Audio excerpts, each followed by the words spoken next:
Hello, everyone. Thank you for tuning in. I am Jaylee. This is JayLeesCorner. Happy Friday! Okay, happy Friday. More importantly, happy birthday to my mama, okay, who was celebrating her birthday today. My mama turned 60 years old. She is in this world with me, and I am appreciative of that. Today, she is out celebrating her birthday, okay? But happy birthday to my mama. Happy birthday to her, okay? So, y'all know Mama Lee. Around here, y'all may not have realized it, but Mama Lee is 60 years old today. So, happy birthday to my mama, okay? Now, I know I'm late. I was giving y'all time to get here. Y'all know Bishop Robbery is on live. Well, y'all may not know, but Bishop Robbery is on live right now. I was trying to wait for him to end because I'm recording it, and my phone is over there. So hopefully y'all can hear him, fussing, not fussing, but y'all can hear them over there fussing. Okay, and whatnot.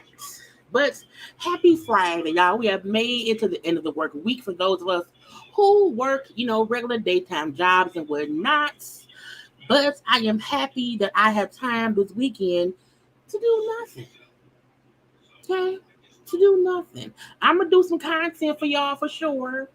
But I like the fact that on weekends, I can just relax. Okay? I can just chill out and whatnot. Now, look, it ain't much going on, but I promise y'all some Bishop Robbery time. We're going to have a quick chit-chat about ColeSlaw. Real quick. Okay?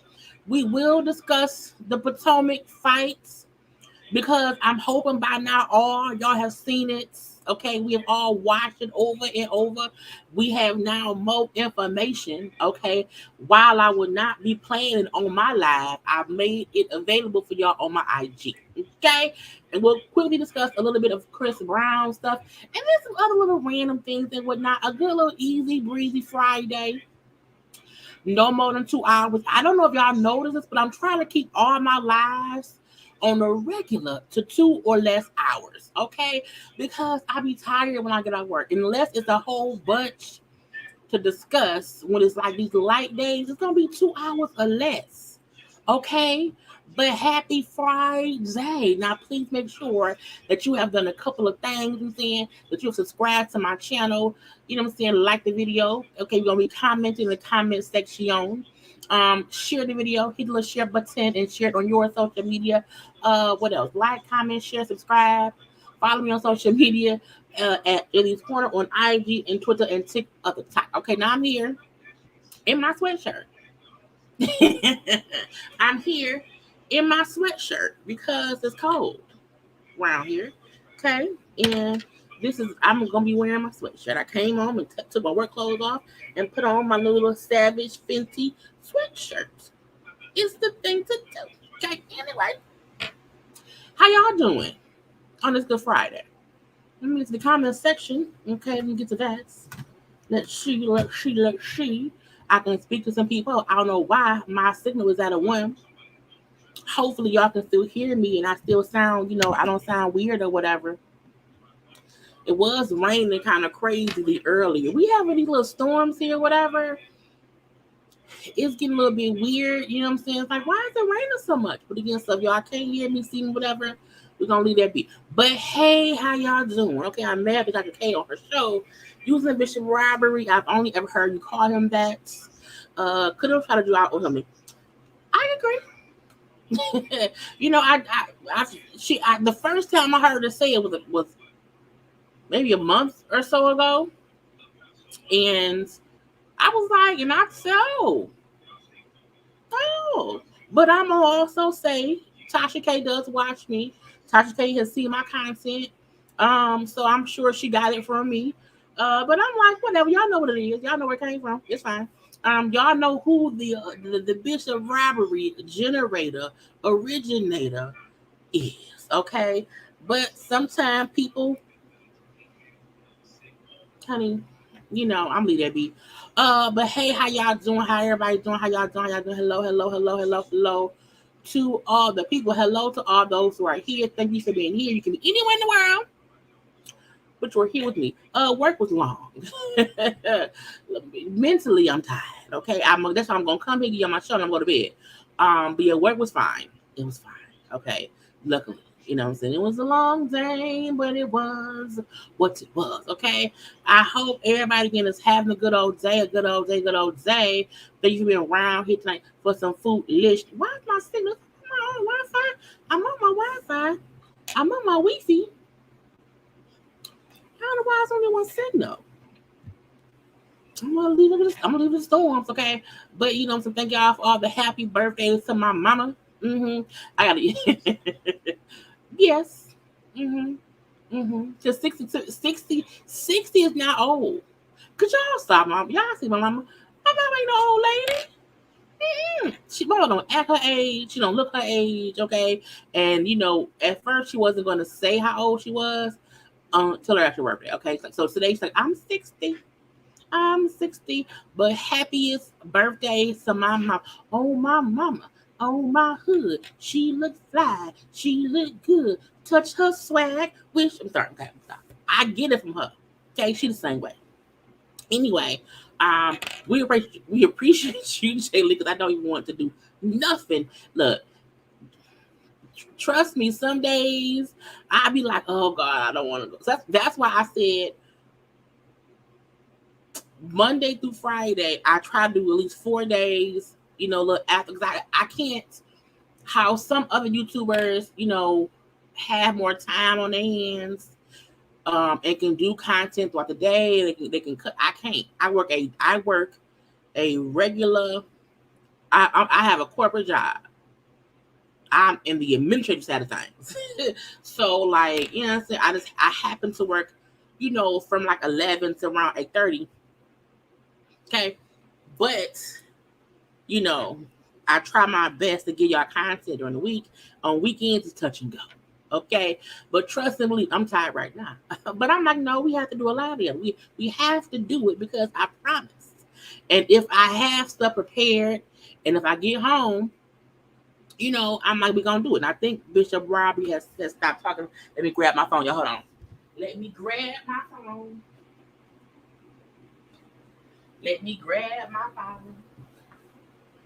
Let me grab my phone. Now, what Bishop Robbery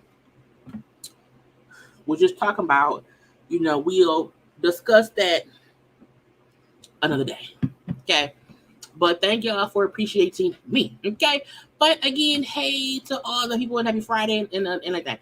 Now look, I feel like I'm trying to click on y'all stuff. I feel like, you know what I'm saying, it is gonna be an easy evening. Okay. Not at all how my mama leaves. She's absolutely gorgeous. Look, my mama around here, people who know my mama be like, Maria's the nicest. My mama's literally like no tea, no, like I'm not knocking nobody else's mama, but my mama, like, no one dislike my mama. No one has anything negative. No one, nothing. Like, she's literally an angel on earth. Okay, not saying she perfect. Not saying that, because sometimes she get me a little mad when she forced me to be away and want me to be nice. Okay, but my mom is literally the nicest person, and everybody love her. Okay, I'll get you're 40 years. Yeah, I'm 40. Well, I'm 41. I'm 41. My mom just turned 60 today. My sister, I'm 41. Veronica's 42. She'll be 43 later this year. And my brother just turned 40. So, yeah, you know, we don't look our age. We know we are good genes, okay? But it's always the happiest birthday happy birthday to your best friend too. Okay? Happy birthday. Happy birthday. Girl, these things be clicking the little table. Anyway, let me start it. Okay, we've already been on here 12 whole minutes. Okay. Now I feel like things is calming down or whatever, and that's a good thing. Okay, because no one wants to be around here with too much going on, and sometimes it's too much going on, and it drives me crazy. But I said yesterday, because Bishop Robbery was on a little live being dumb. Okay, we'll be in itself. You know what I'm saying? Be in itself. And just saying stuff on his little thing, and him talking about this and talking about that, and his him suing Tasha, whatever. I said we're gonna have a little watch along, okay? And that's it. My signal's being real. Honey, I'm about to call Comcast because I don't know why. Okay, and they getting on my nerves. Okay, and they being dumb. Okay. Anyway, but Bishop Robbery, we discussed. I want to get into the Housewives of Potomac situation because so much has came out from that situation or whatever. So I want to have a talk with y'all about that because since I've watched it over and over. I know I was saying that someone with Giselle was not. That may look like Giselle, but my comments is my comments. We're gonna discuss, okay? But let me get a sharing. Okay, let me get a sharing my let me be sure, because y'all know I be saving stuff before I leave and be at work or whatever, and then by the time I get home from work, it be more stuff that I ain't know that we should talk about. Okay, so quick little slush. I don't think nothing else. No. Okay, cool. Saved, because ain't no fashion to discuss that much or whatever, but we're gonna just talk about it. Let me share my screen. Don't you leave. Promise I'll be here whenever you need me. Yeah. Okay, and here I am. Now, the randomness of it all. Well, first of all, I wanted to show some fashion. Okay, I wanted to show some fashion because we know that the writers and the actors are on strike. So I'm like, it may not be any more movie premieres for a little bit of a minute. I don't know how, I'm seeing any award shows, or I don't know when will be the next fashion events. So I said, what's a couple people who post some little fashions or whatever? So let's look. Now, Issa had been promoting I'm a Barbie girl. The Barbie movie, okay, because she's in it. She's present to Barbie. And, she was actually like, what I'm saying, doing the little promo stuff, whatever. And they had to stop the promo because, again, she's in SAG, okay? And the actors are on strike. So she cannot, when you're on strike as an actor, you also cannot promote projects, okay? So, but she had to her looks, okay, over there in London, okay? But as she said right here, this Barbie's on strike, okay? But I love this little two-piece. Issa can dress. I love it. It's Barbie-esque, but also Issa as well. It's a cute little two-piece, okay? This may have been my second to fave look because that pink outfit she wore on the other carpet, the carpet we looked at the other day, that was my favorite. I love this. First of all, it also kind of gives me AKA because I see the pink and the green. It gives me like 60s to 7. I like it. It's 6, 7, whatever. It's cute. It's short, cute little black heel. Okay, little ponytail. Okay, it's for sure Black Barbie. This little cute little look. Okay, this gives me Skipper Barbie. Wasn't it a Skipper Barbie? Either way, I like the little pink and white ensemble. Okay, the white little tank, cute little pink skirts. Okay, again, it's real chic, real easy breezy, beautiful cover girl. Okay, also this look, Issa has been killing it. Okay, with all the difference of the looks, and I think she's also having fun with fashion. It just looks so amazingly put together. It's so simple, but so chic. Look, thigh out, look, thigh meat. I'm like, Issa, put your thigh meat up, girl. Being fast. Okay, being fast. But cute nonetheless. Okay. I even love this one. Okay, I love the blue jean skirt with the pink top, pink bra. Okay, it's giving real. I'm a Barbie girl. I like it. Okay, Issa giving. Also, do y'all think in the face right here she looked like she could be a young Dr. Jackie from Murder Medicine? I swear, like look at. I said, oh, she resembles Dr. Jackie a little bit. Like she could be Dr. Jackie's little daughter. Okay. Those are the people we don't care. It's about Issa. Again, this little two-piece look. Okay. Little green look. Okay. The little pink look, and she had $1 million worth of jewelry. Girl, give it to me. Anyway, and even this little pink ensemble, that's her in American Fear. It's all cute. Okay, it's all cute. And we live for a cute look around here. Now, who's next? I don't remember. Our love, the love of our lives. Okay, Miss Tracy Ellis Ross. First of all, I love a red lip, and Tracy does a really, really, really great red lip. Okay, I love the sunglasses. Okay, they're probably very, very expensive. I don't know. She said what it was. Oh, thank you, Emmanuel.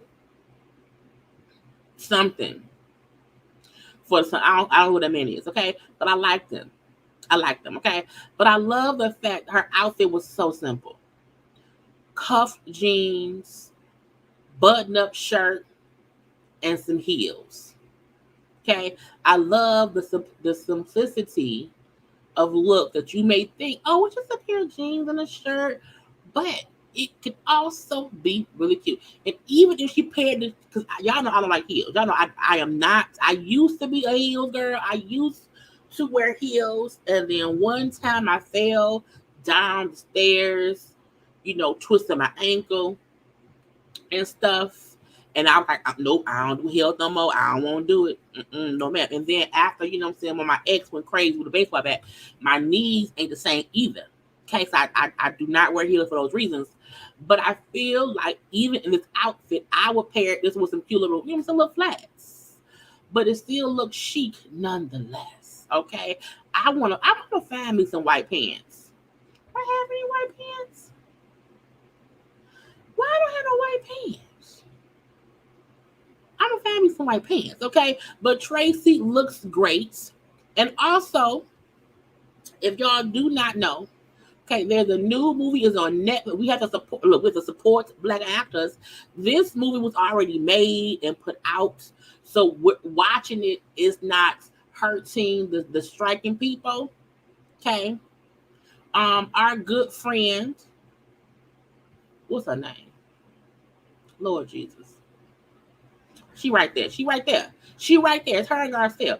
But the movie is called the show is called Survival of the Thickest. It is available on Netflix. Okay. I am so pissed that I forgot the lady name who it is, but I love Garcelle's outfit right here. It's really, really cute.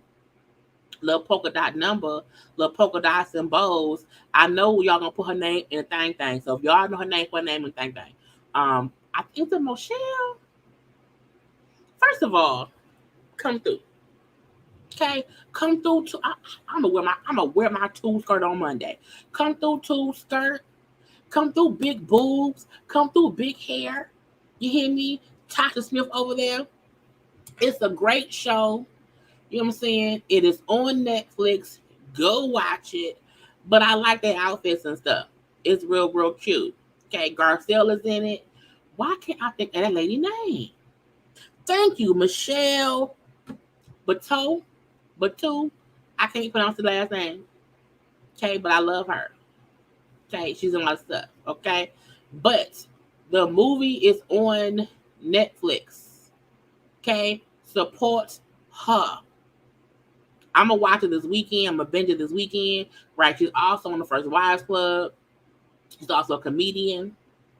She's also a black woman, and this strike is affecting them as well. So watch her show on Netflix because I asked y'all to. Okay, I'm gonna drink this weekend too. I need a drink.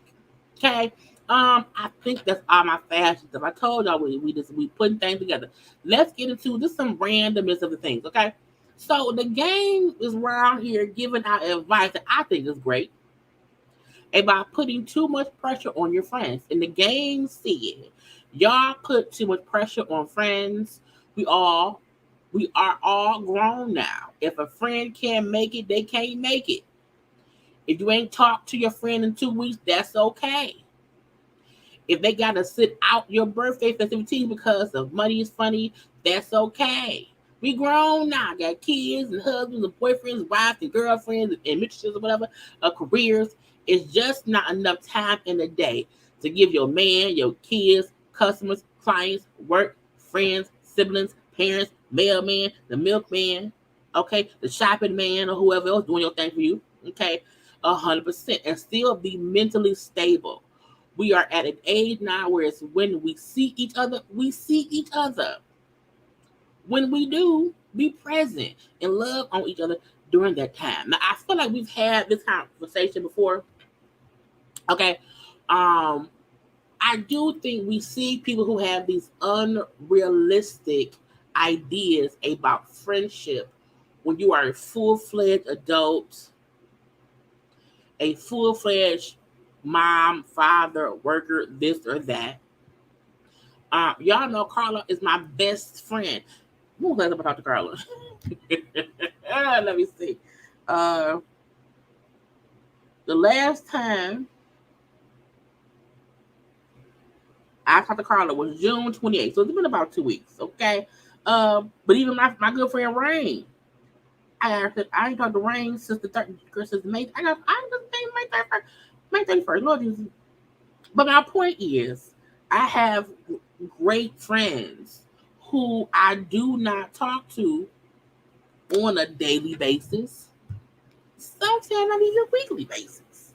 But it ain't no beef. Like, we are all literally living our lives, working, just trying to make it. And when you have friendships where you feel like if your friend can't do this, that, or the other, y'all not good friends. That ain't true. Also, like, people sometimes have to make time for themselves. Like me, I work all day. I come home, I do YouTube. Sometimes I have time for it, but when I make time for stuff as well, because I have a life. But I'm not pressed about, oh my God, I have not talked to so-and-so in a week. Oh my God. You know what I'm saying? That ain't how it is. And I wish more people would realize the show that makes me think about this the most is really Huntsville, on how folk like to make it seem as if Mel is a bad friend. And I'm like, everybody in life, you not gonna really talk all the time. Like, it's okay. And when you don't talk as often, do not make it an issue. You know, even on Housewives of Atlanta, when Marlon was like, Candy's a bad friend. Because I'm like, Candy got 18 jobs, 2 little kids, a whole husband, a whole the restaurants or whatever. Like, people be having things to do. You know what I'm saying? And if you are consistently worried about somebody else, a friend, I'm not your man. Like, your man, y'all, you check in with your man. Okay, yes, that's true. Okay, but friendships should not be held to an everyday requirement. Not even every week. Okay, it should, like. Did I see? I didn't see Karla for her birthday, but I sent the flowers.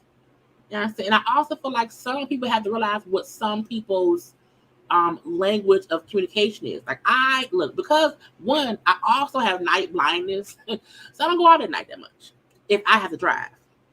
And like, Karla be having shows at night, either at night or when I'm at work. So it's hard for me to make things that she had. But she knows for a fact, one, I'm gonna share what she's doing. I'm gonna send her good wishes. I'm gonna send her, you know what I'm saying? Like, you have to be the kind of friend that can be supportive in different ways. Okay. But not get mad if somebody don't say, like, I'm not mad at Karla Kate come on live and talk. She busy working. So when we see these shows and we see people trying to make it seem as if, oh, so-and-so's a bad friend because that, no, we are, friendships of talking all the time are childish. Truthfully. Like, when the only people I know in life was like, oh yeah, we talk all the time. We was young. Once you hit about 30, damn for sure 40. You're not consistently talking to your friends because everybody should be busy living life. And sometimes if your friend hits you up, you may forget to reply, like I do. I may, reply a day later if I'm just, not all the time, but sometimes because sometimes I reply in my head. You know what I'm saying? And also, right, if you concerned, well, call me. If you won't talk to me, then call me. Anyway, I like that the gang put out great points. That, hey, stop putting pressure on your friends as if y'all children with no, responsibilities. Like, the reason we were so close knit as younger people is because usually you don't have nothing to do. There are no responsibilities, so it's easier to kind of just hang out. No, but not now. Children, men, jobs, bills, life, resting, relaxing. Sometimes I just want peace and quiet. And that's it. Okay. So kudos to the gang for the first time, you know what I'm saying, being correct. Kevin Costner, ex-wife, soon to be ex-wife, will be getting $130K a month. Now, she had asked for $250K. Okay, she asked for $250. They kind of cut it in half. Okay, they gave her $130K per month because, you know what I'm saying, that's what it is. Now, people kept saying he can afford, he can afford that. He can afford the $250 because I don't know. The judge said, take this $130 and leave. Now, they have 3 kids, 13-year-old, a 14-year-old, and a 16-year-old. Okay. And getting $129,000 a month in child support is that's a lot of money. Like, no tea, no shade. And they say he worth millions and billions of dollars. So, if you can't make it work off $130K, because I feel like it ain't that he can't do nothing else for the kids. If she getting $130, a month in child support, plus he's paying for other things, that's just for the child support of it all. You on easy street. Easy street. So hopefully the money don't get fucked up or whatever. You know what I'm saying? And hopefully the kids don't want for nothing or whatever. But I'm like, they teenagers. All of these, they need a Nintendo and some nunchucks, some juice, and some carrots. Okay? And make that 130 work. Shout out to Fran. Did y'all know the Fran? I hope y'all knew Fran Drescher is, from the nanny. Okay. She is the head of SAG. And she said, what y'all talking about? I'm gonna put in this work. Okay, I'm gonna fuss these folks out about not wanting us to do nothing good about us. Okay. And I feel like it is amazing to see someone who happens to be, you know what I'm saying, different or whatever, but seeing how she is so, she's pissed,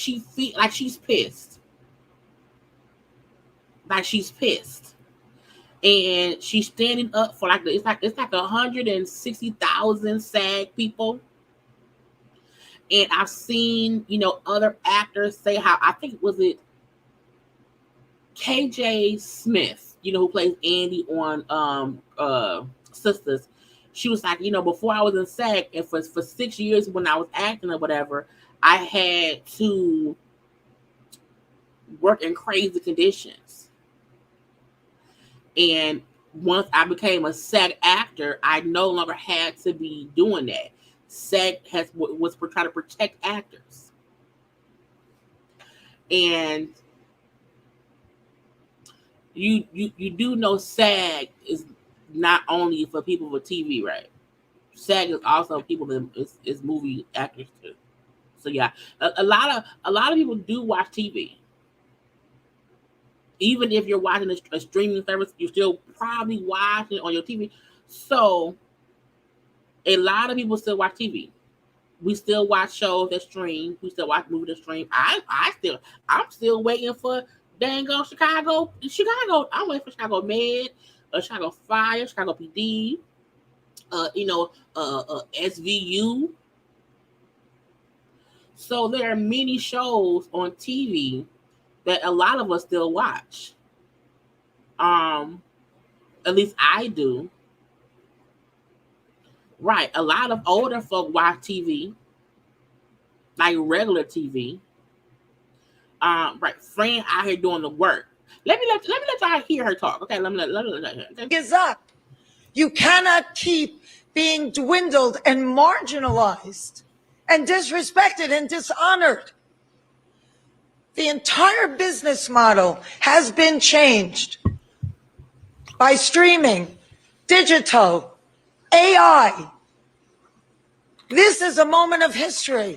That is a moment of truth.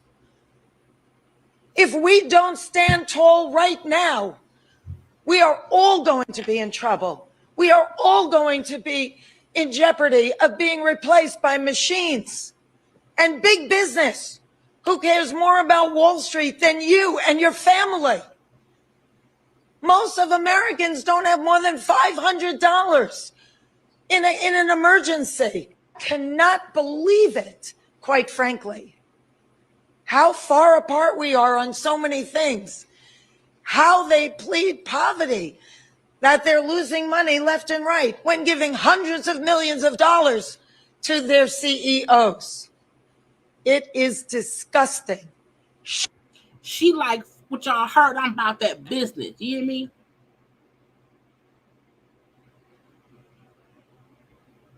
Oh my God, I agree. Right? TV includes streaming. And the fact of the matter is they are not even asking to be rich. They're asking for the pay to be fair. Because if you making millions upon millions and you're not even doing you're not the one acting, you aren't the one writing, How dare you try to make it seem as if we have to work harder, but you make the most money? And they were saying that, like, one of the, studio people was like, we'll just hold out because they can't afford to live. We'll just hold out until, what I'm saying, they're going bankrupt, and then they can't help but agree. I'm like, that's the fact that, look, a lot of more people need to stand up and say this isn't fair. How much money we're, even YouTubers, how much we typically get paid for our content, while YouTube makes millions of dollars. So in a way, it's the same thing. So I'm behind them, but I was like, Fran said, not on my watch.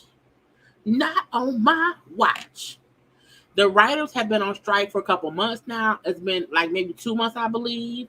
And then the actors are officially on strike, I believe, tonight at midnight. It was either last night at midnight or tonight at midnight.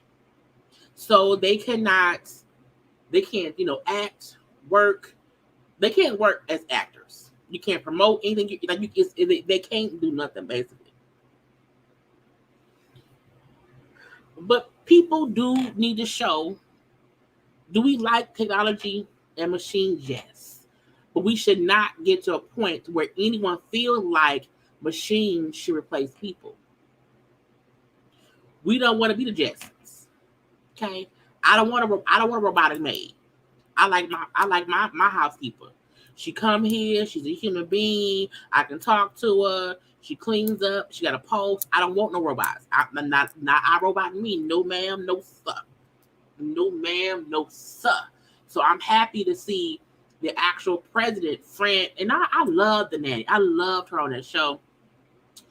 And she was just promoted or was voted to be the president in 2021.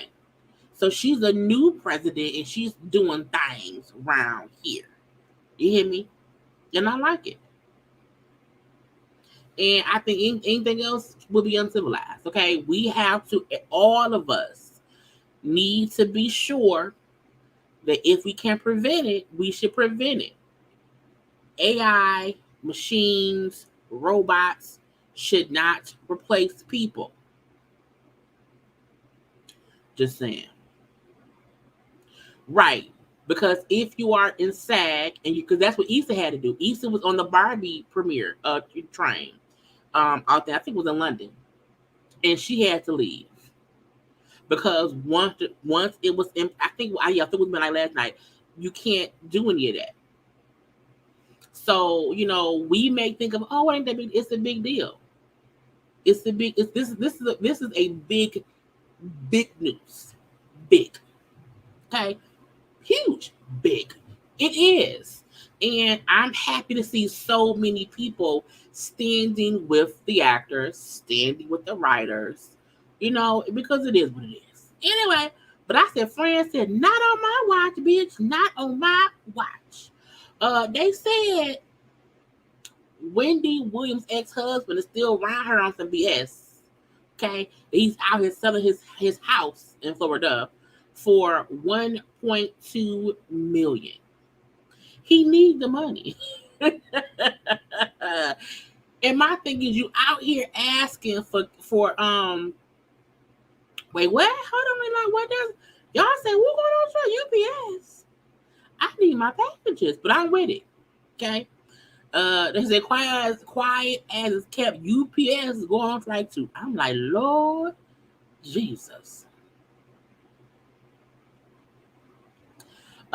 Technology is slow and expensive. Folks outside of industries put 20 on to when it comes to technology. If it comes to, look, y'all see, I have the good Wi-Fi box, and I get aggravated when it acts up. Even at work, we have great IT at work, but sometimes it just acts up. My boss, her laptop, sometimes like I can't send the bitch a damn attachment. I can't send an attachment. So technology really be around here, getting on my nerves. You know what I'm saying? And you always need someone to watch the tech if you ask me to. I think everyone should strike now with momentum. I mean, I think that's kind of what they're doing. It's going further and further and further. And then, it's gonna help. You know what I'm saying? Machines replacing people is literally millions of investments away and years away. Well, yeah, but I kind of want, what I'm saying, my kids to not have no job. July 31st, if they can't make a deal, then August 1st, they're going to go on strike. Well, let me order my shit before August 1st. What I got to order? I don't need nothing else. My ice machine going to come Monday through Amazon. And I like the UPS man at my job. We've had the same UPS man at my job the whole 8 years I've been there. He's a nice little white man or whatever. He's going to be out here on strike. But let's move on. Punk ass Kelvin Hunter. Because he was on my nerves. Kelvin was up here asking for Wendy money when he had a whole house in Florida he could have sold. If you can't afford shit, sir, sell it. Because the judge rejected his application for the alimony from Wendy. So he's selling his house. It's per Radar Online. They discovered that a real estate record suggests Hunter has a pending sale for his 2425 square feet parkland for the home. That's where him and Sharina supposedly lived. The lady he was with and got pregnant while being married to Wendy. He paid $795K for the home in 2020. He put a house up for sale in April for $1.3 million.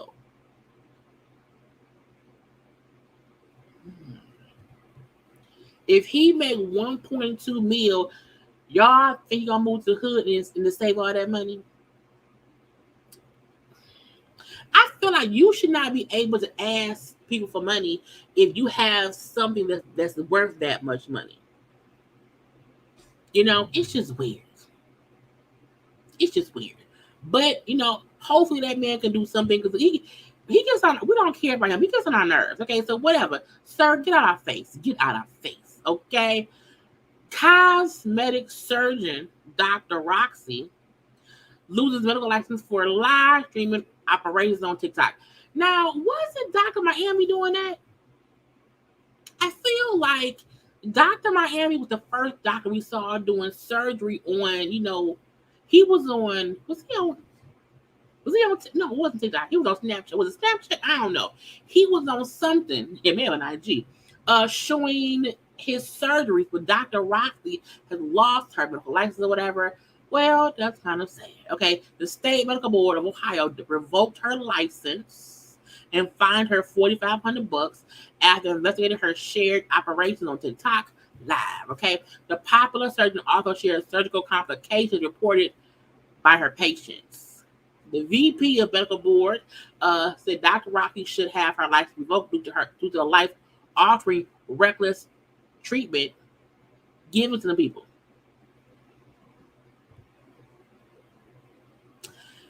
Is it worth it? Is it worth it? Because people be doing stuff that be dumb to get attention and then get surprised when they be around here getting fired. Okay, you should not. That's a main reason why I never say where I work.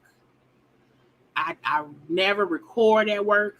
Y'all see me like take a photo in my office, but like you should not be sharing shit about your job on social media unless your job is social media. If your job is doctoring, then be a doctor. If your job is dentist, then be a dentist. Okay, but stop being around here trying to be. You know what I'm saying? I don't understand anyone going live showing medical procedures unless you're trying to educate people and show them this and show them that, and your core audience is maybe want to be doctors. Okay, why is regular folk watching these surgeries? I used to hate Dr. Miami's stuff. It was so, I'm like, I don't want to see that. I don't want to see that. because it never felt like it was educational. It felt like it was just showing something that you don't regularly see. That's weird to me. I don't understand it. I only get it if you're trying to show people who are about to be doctors, about to be whatever, and you're showing them what you go through. That I don't mind. But just being on your personal IG, TikTok page, you around here just showing, I'm like, stop cutting people down. Don't do that. So you play dumb games, you win dumb non-licensing problems. Okay? Well, I'm sorry, prizes. Y'all remember Nathan from Team him and Janelle? Well, he got arrested. Okay, they say that man was out here strangling his sister. I said, why not your sister? Now, first of all, we knew that Nathan was crazy on Teen Mom too because he was with Janelle. Okay, they got that one little kid or whatever. Side note, for y'all old JayBirds, y'all know I used to watch Teen Mom all the time. Okay, I used to review Teen Mom a while ago.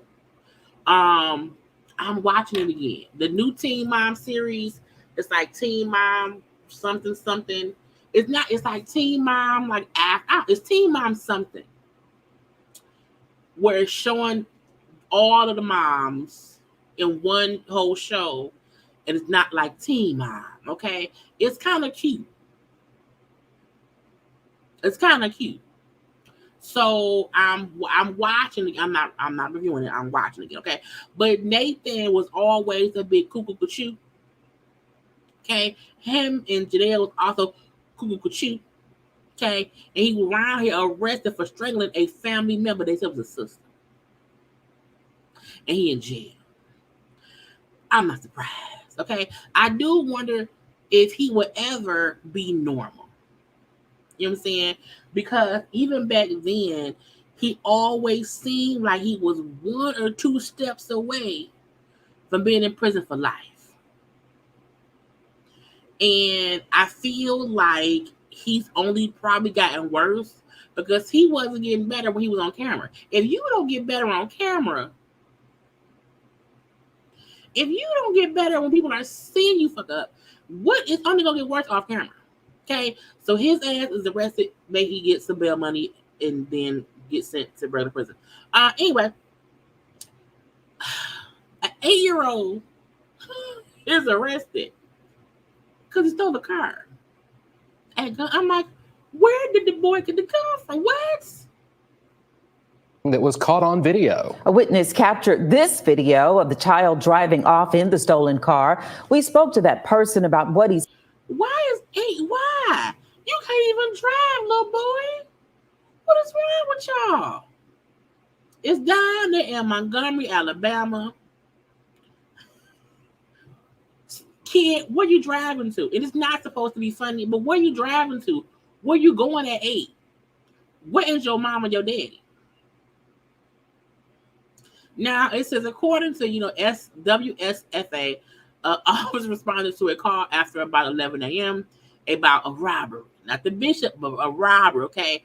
And they found out the little 8-year-old had carjacked somebody with a GUN, okay? The cop tried to pull him over.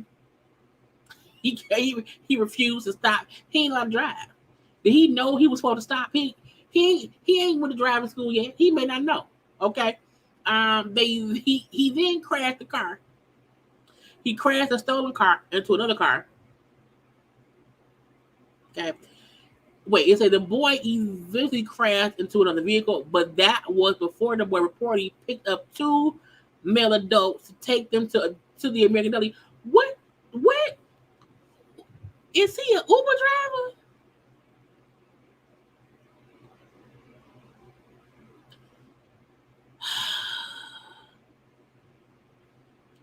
Where is your scooter? Where are your parents? Okay.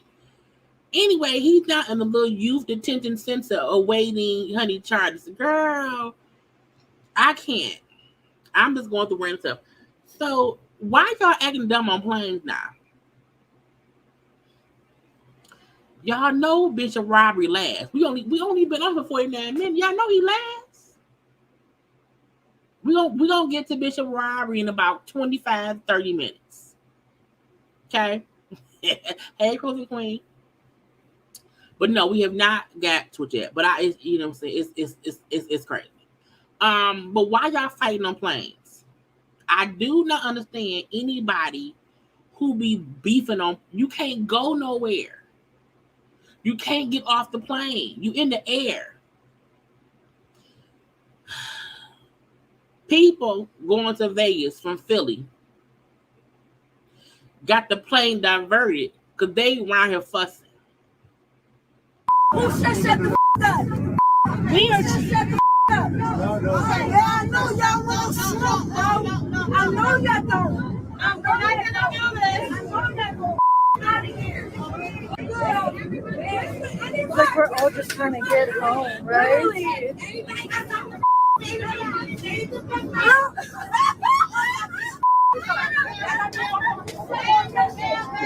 First of all, the person who's secretly recording, just record and stop moving the damn phone.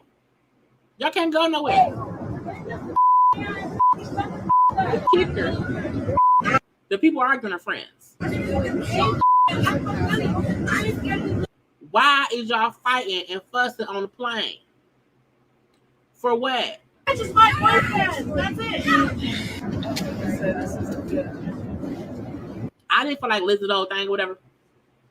But I feel like if there's one place I would never want to fight, it's on an airplane or anything I can't get away. You know what I'm saying? It's only so much space on the plane. Ain't no fresh air on the plane. Fussing and arguing make your mouth dry on the plane. You sucking up all the air on the plane. And the police can easily arrest you when you get off of the plane. Now, if you fighting at the bodega store, you can possibly run away and get away. You can't get away. And fighting on a plane is federal.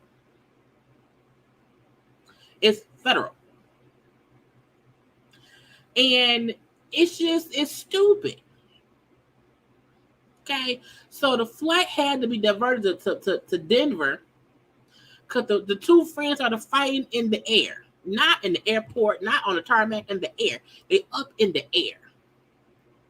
Meaning they can't get away. Nothing. It ain't even enough space to fight on the damn plane. Okay? Stupid. And not everybody from Philly have to go to Denver before going to Vegas. Stupid. Dumb. All I'm going to say is, look, I need y'all to stop being stupid on airplanes because you will get arrested. Airplane shit is federal. You hear me? It's federal. I saw this and thought, well, this was stupid. Okay. And I thought it because y'all know I told y'all back when I was like 18. Me and my friend tried to climb out her window because her mom had locked us in the house and we wanted to go outside with our boyfriends. And we climbed out the window and she pushed me. She said I fell. She pushed me out the window and I fell like that. Okay. I want people to know. Okay. If you have children, tell them do not climb out a window. It don't make no sense. Okay. But I saw this and thought of the time I tried to climb out the window because I was locked in the house and I also fell down. Okay. And Lord, it was crazy. Now I lived to tell the tale. You know, I lived to tell the tale. However, you know, I want folks to stop doing dumb shit. Anyway, I told you we have some randomness before Bishop Robbery. Congrats to Jay-Z. Okay. Jay-Z had a whole exhibition at the Brooklyn Public Library, the Book of Hove. Now, you know, Jay-Z been rapping for a long time. He's very, very much a legendary. He's a legend in the game or whatever. And everybody was around there. Him, his wife, his daughter, Jay-Z, you know, Babyface. Okay. But Alicia Keys. Okay. All his Grammys, Billboard Awards, BET Awards, all the things were put on display. there at the Brooklyn Museum. Okay. And because he's from Brooklyn, I think it's amazing. I do. Now, Beyonce shared some stuff. Her holding the Book of Hove was, I like her outfit too, y'all.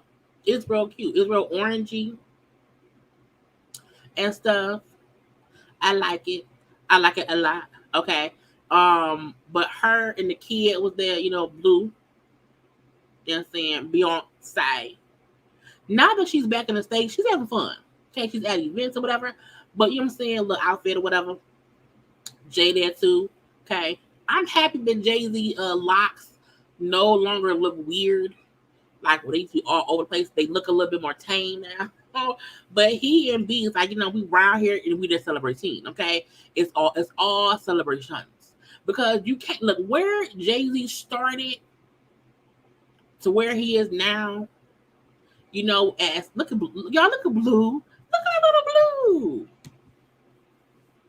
Look at little blue.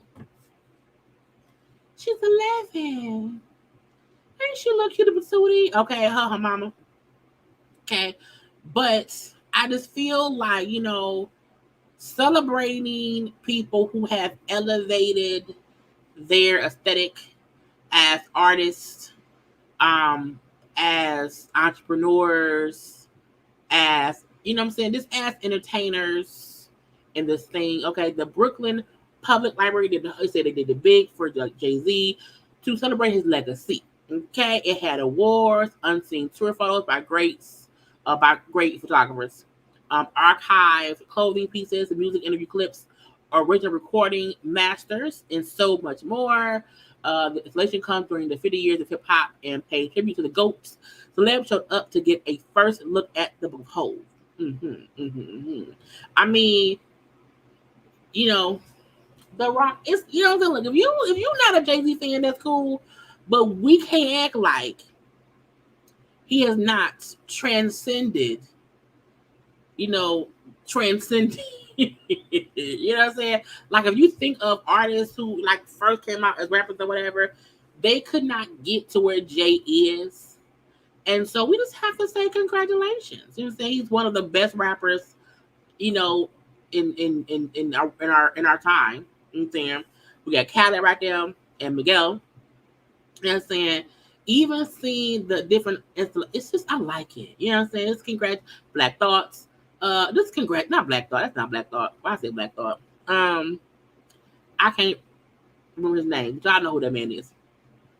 But again, people coming out just to celebrate, it's a great thing. Okay, so congratulations, confetti to Jigga. Okay, I'm trying to get through all the things and whatnot.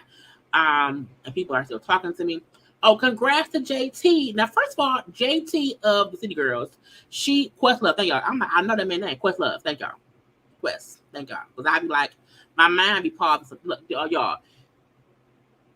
I swear to y'all, the way my mind work now, after having COVID in my mind, I really be blanking on shit. It's so stupid. But again, thank y'all. Congrats to JT. JT put out a single called No Bars. It came out, at midnight. I listened to it 3 times. And JT, she did her thing on that song. Like, if you have not heard No Bars I listened to it on Tidal. It's a really good song, okay? And I love when the rap girls get to rapping, not fussing and fighting. I love it when the rap girls rap. She had great wordplay. I like the beat. I don't see it as being like the song of the summer. Only because for me, it's a little bit too slow for me to want to consistently listen to it. But I do see myself going back to it. You know what I'm saying? It isn't a skippable song. I still feel like JT is the better artist between her and Carisha. I don't really like Carisha's flow. I like her vibe though. I think JT is more of a rapper. I think she's smart by putting out a solo song, seeing how people will react to it. They're reacting good. I didn't hear any negative feedback, none, because it's really a good rap song. You know what I'm saying? And sometimes it takes you separating yourself to find your groove, to find your thing, and you just build from that. So I hope that she takes this momentum and keep going. Like, not to say that her and Creature should break up, but I feel like, girl, you the rapper. You know, you are the rapper. You are that bitch. Like you said, you know what I'm saying? So if y'all have not heard the song, go listen to it. It's really great. But she also be open. She also is going to have a no bars perform for formerly incarcerated women. Now, what she said was, after spending almost 2 years in a Florida prison before being released in 2020, JT has vowed to use her voice and platform to help other incarcerated women rehabilitate into society by assisting with resources such as therapy, job placement, social services, and housing. I think a lot of people don't realize, when you are in prison for a while or whatever, getting back into the world can be hard for both men and women. And I have heard of people doing that for men. I can't off the top of my brain remember anything specifically for the women who do it. So I like the fact that she's using her platform to help other people, because again, she was in prison for 2 years. You know, so she's only been out for 3 years, basically. I'm liking that she's using her platform to not only help herself but to help other people. So again, kudos to her for her new reform, and congrats to her for her song. Again, go listen to No Balls. Okay. Also, congrats to Glorilla. She's on the cover of Elle USA. Glorilla, again, the rap girl doing things around here. Okay. I like her style. Okay. It's cute.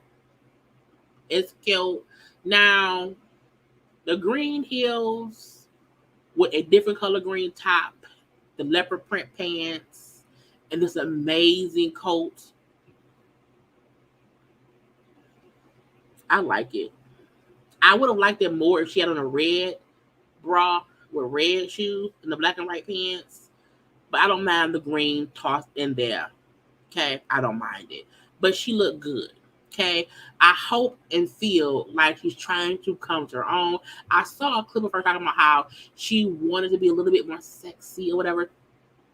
I don't need Glorilla to be sexy as in sex appeal how other people is. I feel like Glorilla has her own sex appeal, and I just don't want her to lose her original style self, because when you try to be something else, it sometimes don't work. And I feel like she is such a different kind of person with a different kind of sex appeal that I don't want her to fuck it up. Okay, I don't want her to fuck it up. Like, even what she's wearing here, I don't feel like she's trying to be something else. The clothes are a little bit different, whatever. But I don't need her to be like this sex vixen, sex pot person. But she can still, not be so tomboyish without her trying to get into that sex pot lane. You know what I'm saying? Because it's for sure a lane for, sexy, tomboyish clothing and that. She's so, no one else is like her. Not her voice, not her cadence, not her flow, nothing. She's so original. I don't want to lose that. So I'm hoping and praying she don't go too far from us into that. I'm a sex. Don't do it. Don't do it.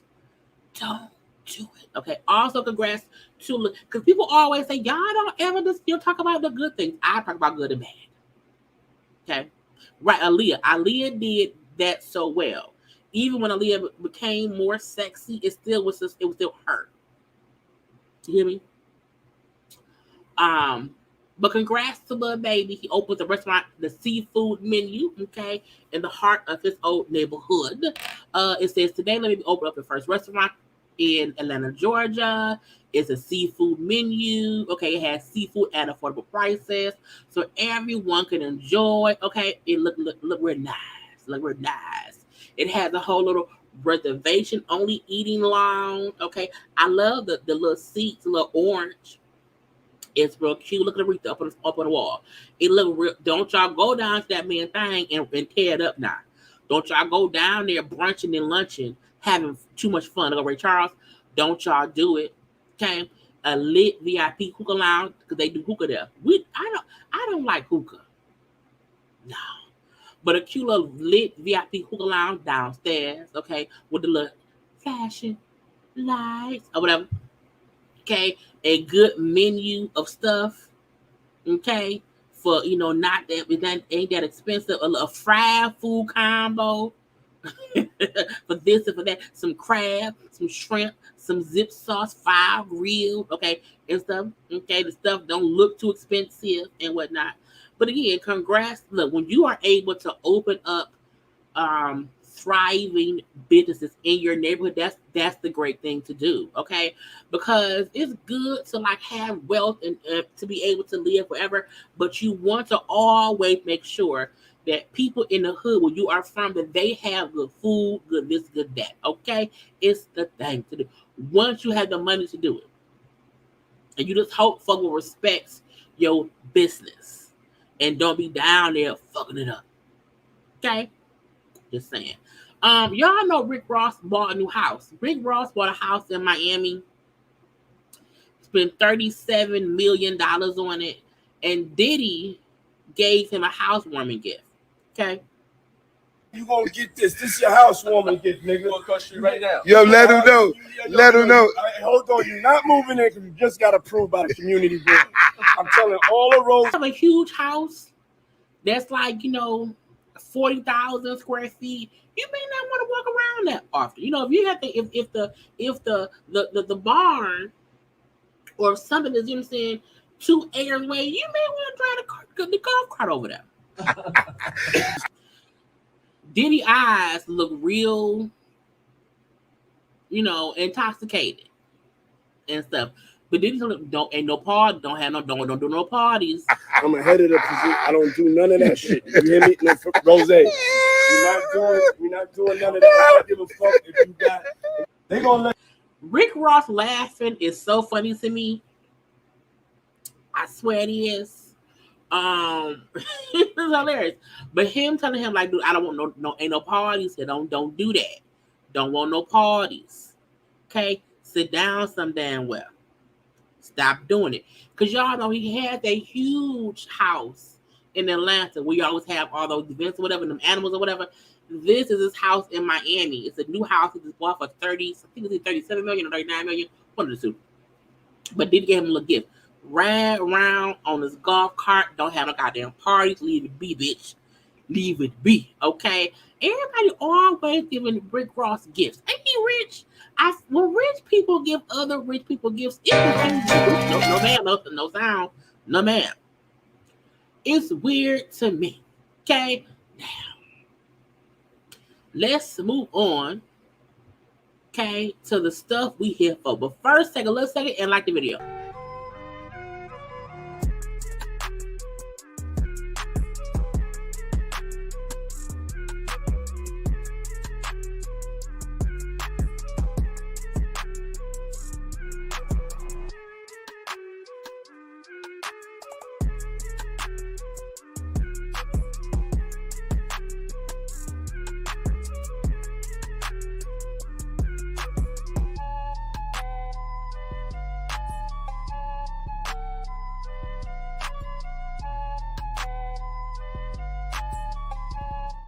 Because y'all know liking is the thing to do.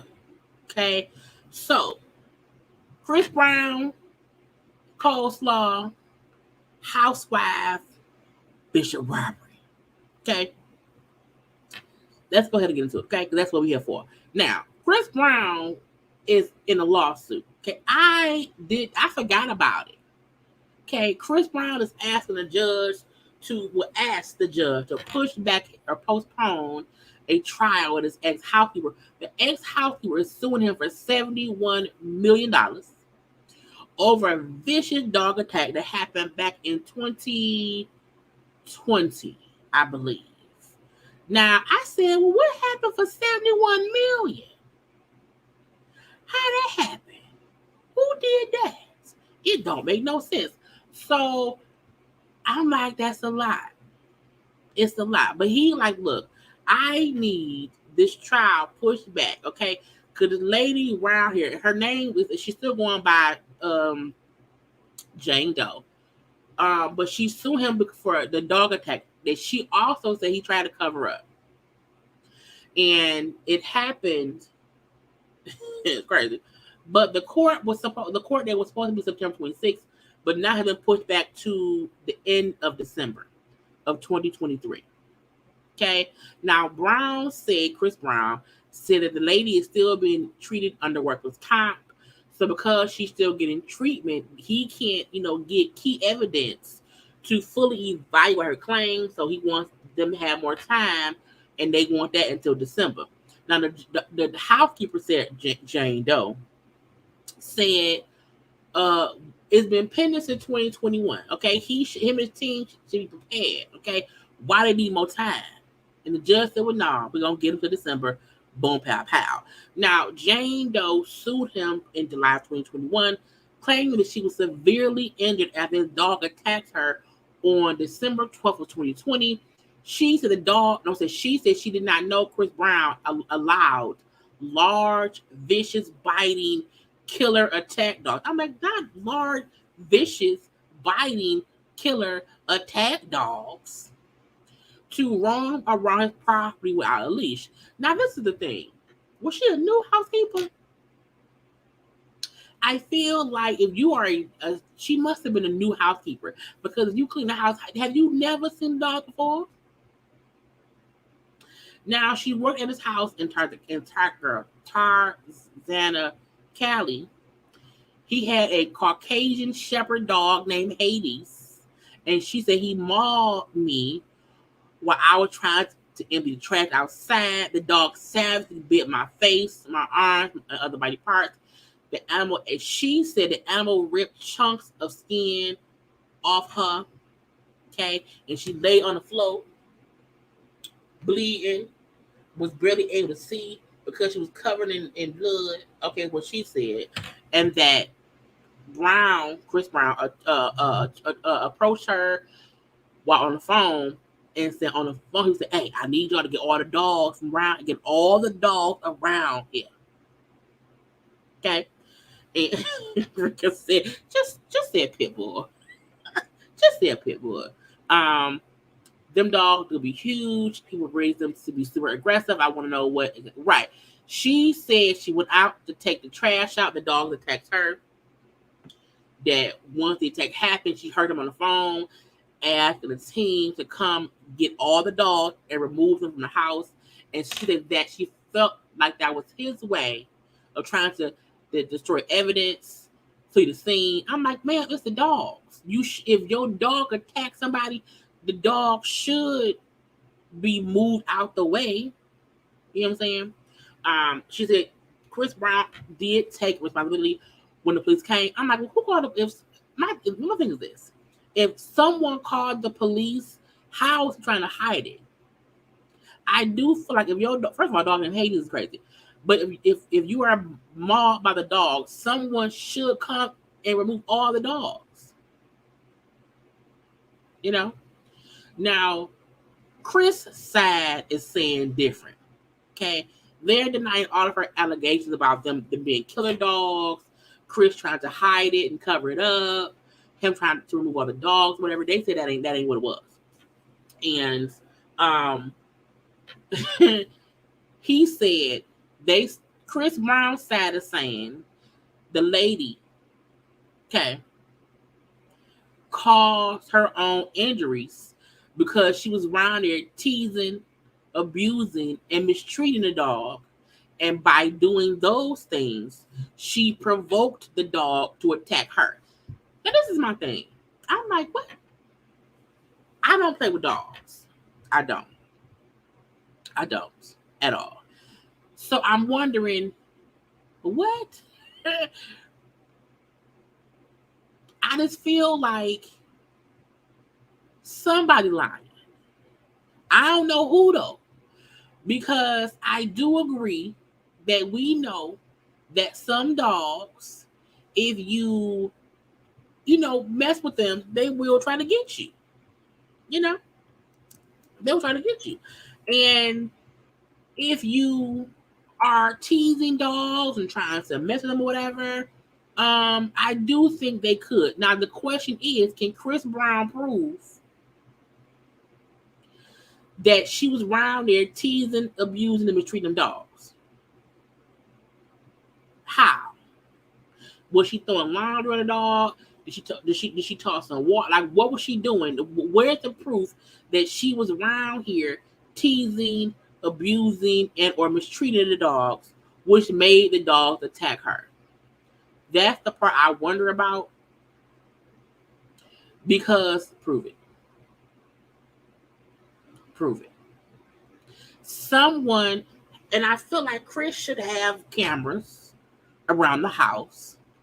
And because where would that accusation come from? And when she said she did not know that because in the thing it says, she said she did not know. Where is that? She did not know he allowed large, vicious, biting, killer attack dogs to roam around without a leash. Because if she was outside taking the trash out, she assumed the dogs would not be out there.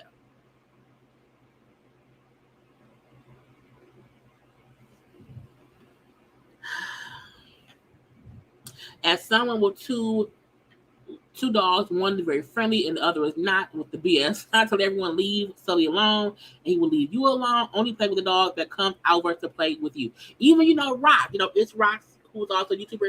Her dog, Blue, Rock has told us all the time because Blue was a pit, and she was like, Blue do not play well with other animals. When she walks in the morning, she has to be sure that other dogs are not around. Okay. Because like Blue can be an aggressive dog, but she know her dog.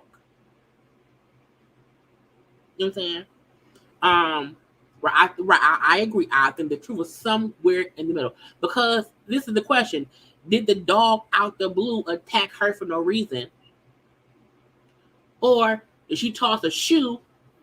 Get out of here! Get out of here! And the dog got hit in the face with a shoe, and the dog then ran up and down. I don't know.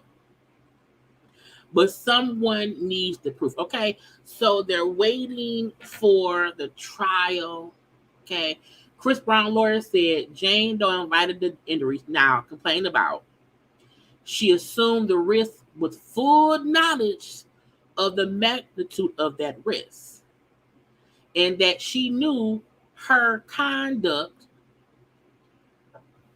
might cause the dog to attack her and seriously injure her. Both of the things that happened. So the gotcha is they not saying that she was not attacked by the dog. They saying she did something to make the dog attack her. Chris Brown also at first was saying she don't deserve no damn money. I'm like, what did she do to the dog that where Chris felt like she don't deserve no money? Now my thing is this: if there's proof that she was fucked with them dogs, well, only one dog attacked her, the dog Hades. So if there's proof that she was around there messing with that dog that caused the dog to attack her, he should still have to cover her medical bills. If she was minding her business and that dog came and attacked her, not only should he cover her medical bills, he should cover everything else, because she's suing for $71 million for pain, suffering, and all that stuff. Okay, because I said she want an 8-figure payday. That's she want at least $10 million. I don't feel like $10 million, unless she is permanently disfigured, lost, because nothing said that she lost any limbs. She just got bit. She got bit. Chris, pay that lady, pay her at least, I would say, if I'm mauled by your dog in your house to where I had to be still in some kind of rehab or whatever a year or two later, you need to give me at least $5 million. You know? So I don't agree with him saying she don't deserve nothing. I don't think she deserves $71 million at all. I also feel like that's why you have to be careful when you have, look, I don't like pets. I don't trust animals because they're animals. You know, they can do anything. And how cool your dog is to you, they may not be that cool to me. So I don't even go to folks' houses who have, I don't get dog. I will see you outside, okay? Or put your dog up. Put that. I don't want your pets walking around me. And if you are a person where you feel like your dog that's a house, I'm not gonna put them up. I won't come over. I'm scared of animals because you don't know what they're gonna do.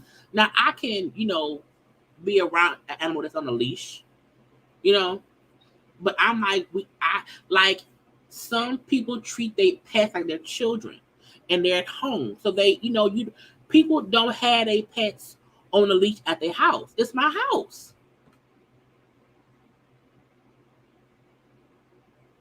So I get the dogs he had, his pets weren't on leashes at his house. However, your house people should know that. And there should be some kind of measures put in place so that when she's working there, that she don't get attacked. But also, if you working somewhere, don't fuck with the dogs. So again, I don't think she should get $71 million. I do feel like she deserves a couple million.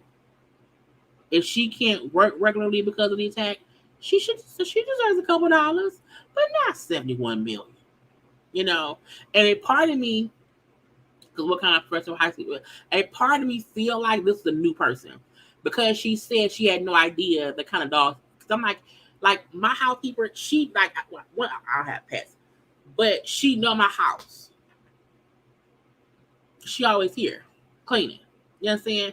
I feel like once you have someone working for you, they know your lifestyle. They know that you have these dogs. The dogs be walking around willy-nilly. You know what I'm saying? So part of you feel like one or two things. Either it was someone fairly new and they wasn't used to it, or it was someone who'd been there for a while and could have been fucking with them dogs. And the dog said, I got you today. Okay. Either way, Chris Brown paid that lady at least, between $2 to $5 million.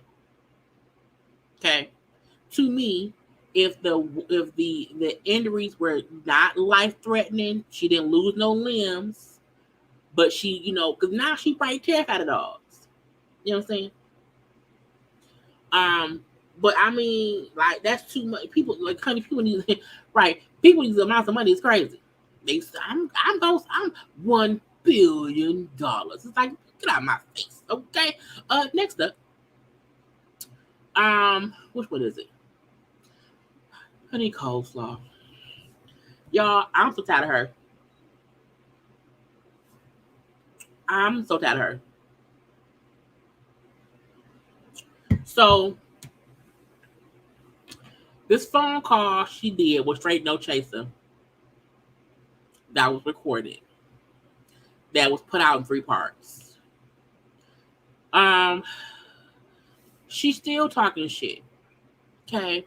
A couple things she said, and I was like, she's dumb.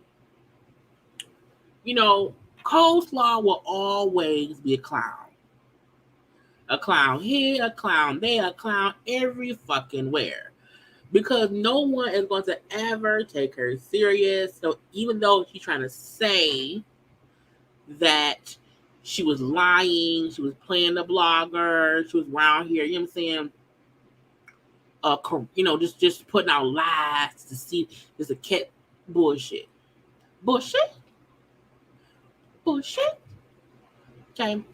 And her talking about how she don't fault Martell, because him and Mel has a bad divorce, that Martell was trying to probably get back at Mel. We wanted to put a damn that tape out. When she went on saying how I can't fault Martell, we've all done wrong. You know what I'm saying? Mel, when she said Mel was wrong for not doing what she should do as a wife to prevent her husband from cheating, I said, "Oh, bitch, you delusional." Anyone who cheats with a married man and then said, "Oh, the wife did wrong because she didn't do what she should do to keep him from cheating." She said Martell was wrong for being married and messing with somebody younger. And she was wrong for messing. I was like, bitch, shut up. Shut up.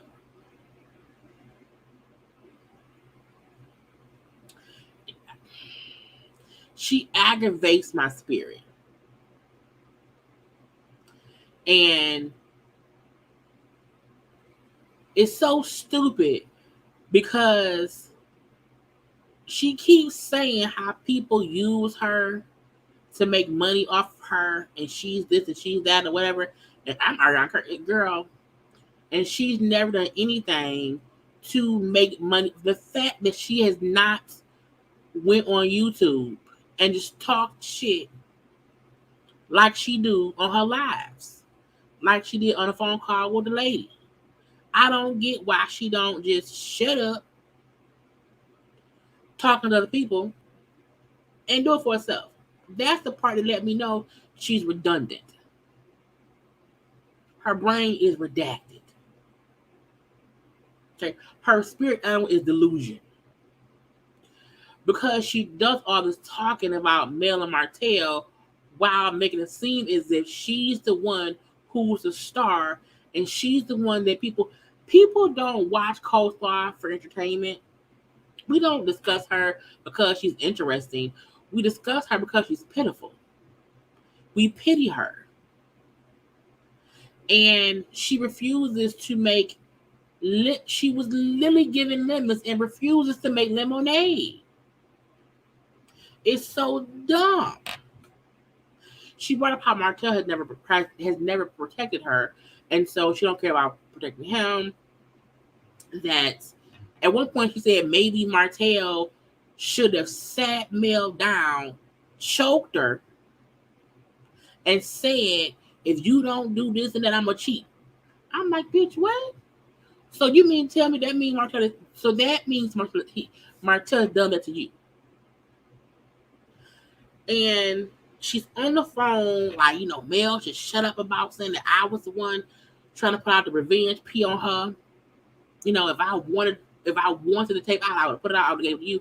The fact that we're hearing her say how she be feeding the straight no chaser person, info. But I'm like, it's info from a tainted ass pond. Because she's delusional. But saying if I wanted the tape with Mel out, I would have gave it to you to put out. Also saying how she's giving the girl other, tea here and there. It's stupid. It's dumb. She then tried to toss Tasha K name and said, well, Tasha K was the one who put it out years ago that Mel was messing with some other guy or whatever, but she took it out. I don't recall Tasha K ever bringing it up. Again, she be talking B of the S. It's stupid. And when she brought up how her and Martell, because the straight no take the person kept asking about the talks her and Martell have about Mel. And she said, well, me and him don't even really talk about her. And I said, well, if that's the case, then why do you always make it seem like you have the inside scoop? So she be contradicting herself, and she is stupid. And she keeps asking the girl, what should I do? Because she's fussing about the girl named Carson, and should I expose Carson? Girl, we don't care about you or Carson.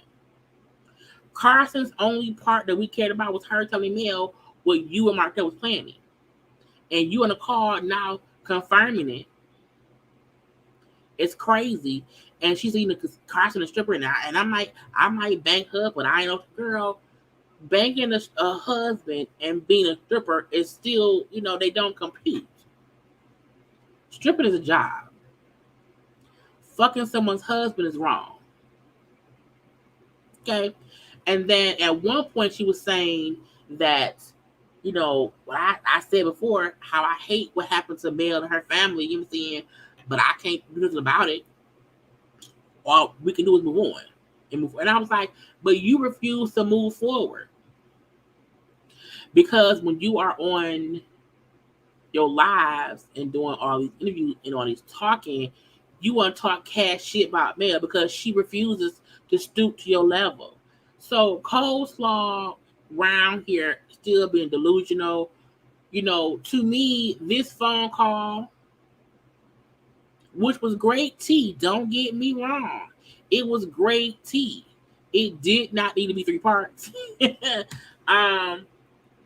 But kudos to the straight no chaser lady for I don't know what her name is. But congrats to her for getting it and putting it out because I'm for sure she made some coin on it.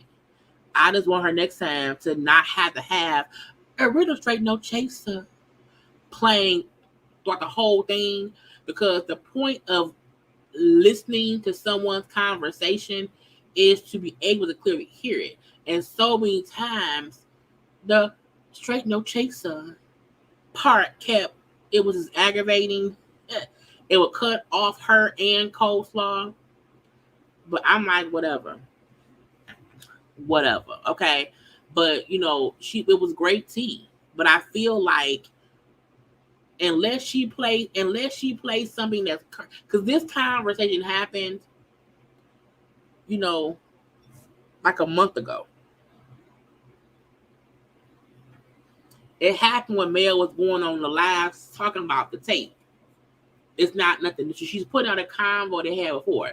And I feel like unless ColeSlaw would be stupid, would be dumb to have any other conversation with her because she should know if you do, it's going to be recorded.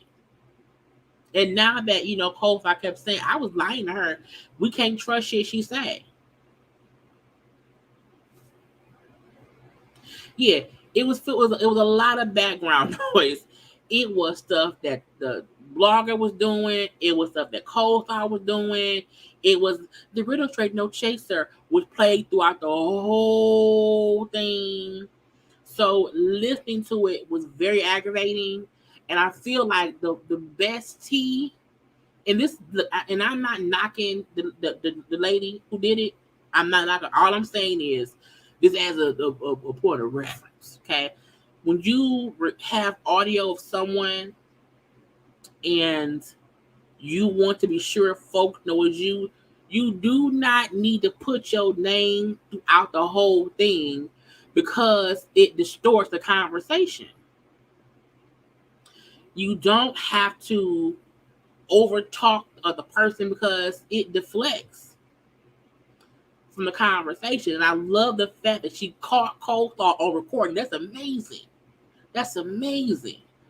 But it was so aggravating listening to it because I kept having to focus to try to ignore the no chaser part. But because people, put stuff out and folks just steal it and go report, like, just put a tracker on it. Because YouTube will track if people use your stuff and it tells you where it is. And you can then, have removed. But I feel like putting up no chaser. The original straight no chaser. Like, and it played like the whole thing. So some parts I had to like re-listen to it just to get what was being said. So that's the only downside to the whole damn thing. It was just like, it was so distracting. It aggravated me so much. But again, we don't need them up in ColeSlaw. Okay, I feel like we know who she is. We know what she do. We know how she is. We know that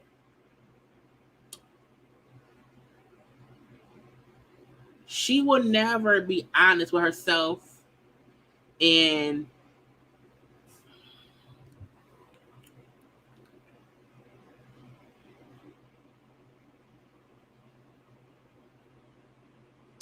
when I see bots, I haven't seen bots in my chat in a while. But I was like, what? Anyway, if y'all see bots putting weird ass stuff in the thing, y'all make sure to, to put their ass somewhere or let me know and I'll remove them entirely. Because I'm like, no, had no ass. I go talk to Casper. Anyway, yeah, I feel like if she had a plan every 60 seconds, that would have been cool. But it continually played the whole live.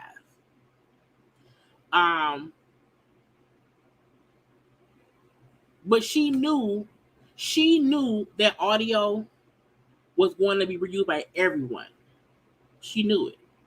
And my thing is, I always say this: if people don't want anyone to use their content, I'm fine with that. I'll watch that shit and just talk about it.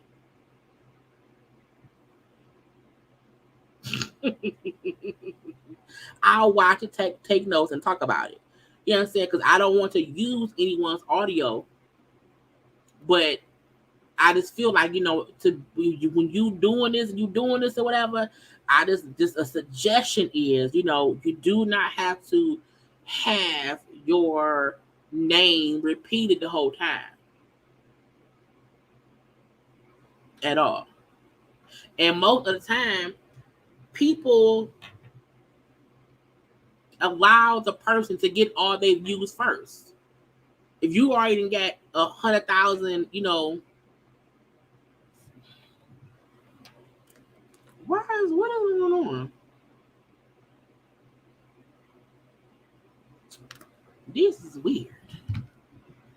Let me go ahead and cut on subscriber only chat, because I'm like, why wouldn't got 3 bots in a row? So if you not a subscriber, if one more person, if I see one more thing come around here and it's a bot, we're gonna go ahead and put on subscriber only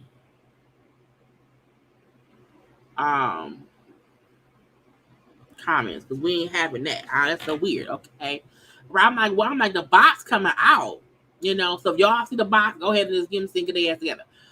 But see, here we go. Who can send messages? Only subscribers. So if you ain't a subscriber, oh well. Anyway, because I'm like, we're not playing them games today.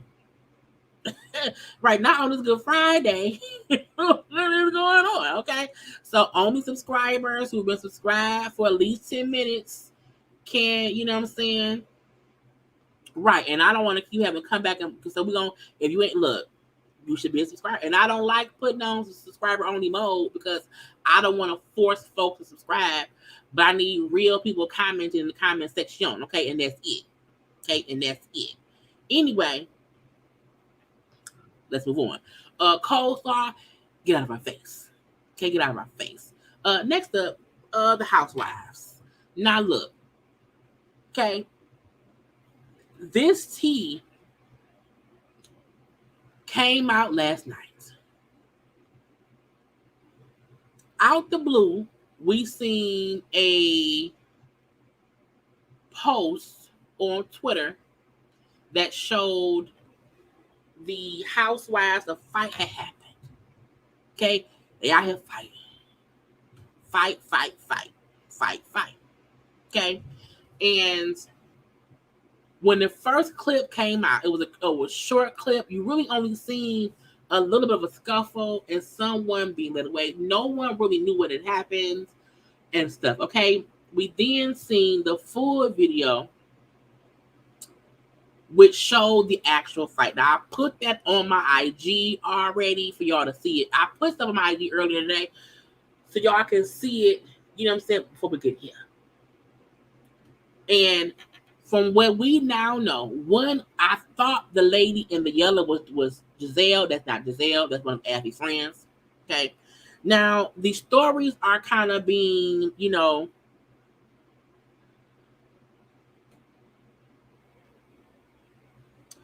why y'all put Deborah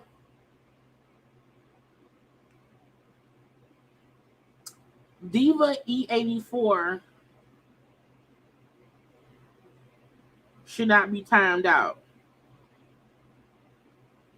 Dwayne said, be careful. I don't look. Only people you should time out are people who was being, you know what I'm saying, a little bit out of pocket or whatever. But yeah, Diva E84, she cool. So that may have been a mistake, but just be careful now. We don't want to put people in time out who ain't supposed to be in there. Okay? I'm like, well, what Diva say? Anyway, they saying, we know that Sesame Street, as Candace called her, okay, Deborah, got into a little scuffle with Wendy's friend. Is it Kiana? It's K something. It's K-I-E-A-N. I think it's Kiana. I'm guessing. And it was caught on camera. Okay? Caught on camera. And then it was a fight. Okay? It was a fight. It was worse than Monique and Chris. It was worse than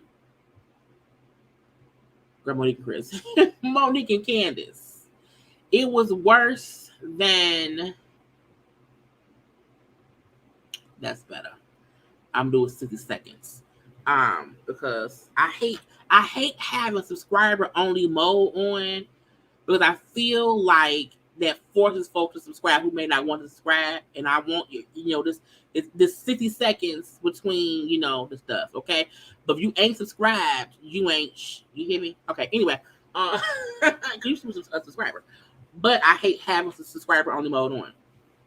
But this way y'all should be able to catch the bots, because the bots will not be able to comment for 60 seconds. Because we shall see. Hearing that allegedly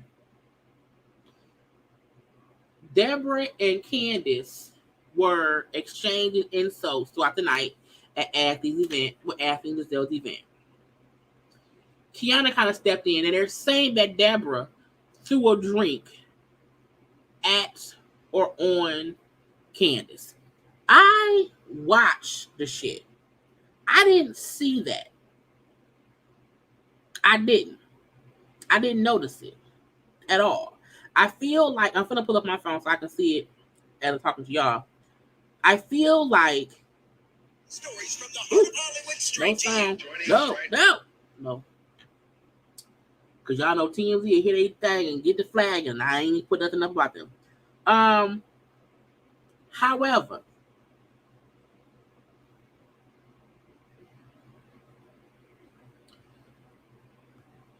I will subscribe YouTube. Yeah, YouTube unsubscribe people all the time. It's very aggravating, okay? But I'm watching it now, right? Before, I'm going to say this. Before, because I'm watching it as we speak. Before Kiana, whatever her name is, before Wendy Friend did something. Let me see.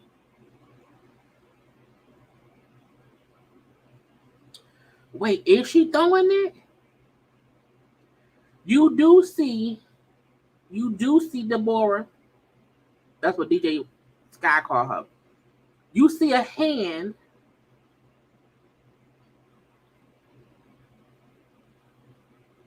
You see a hand reach over, and something goes over there. So you do see something like a drink,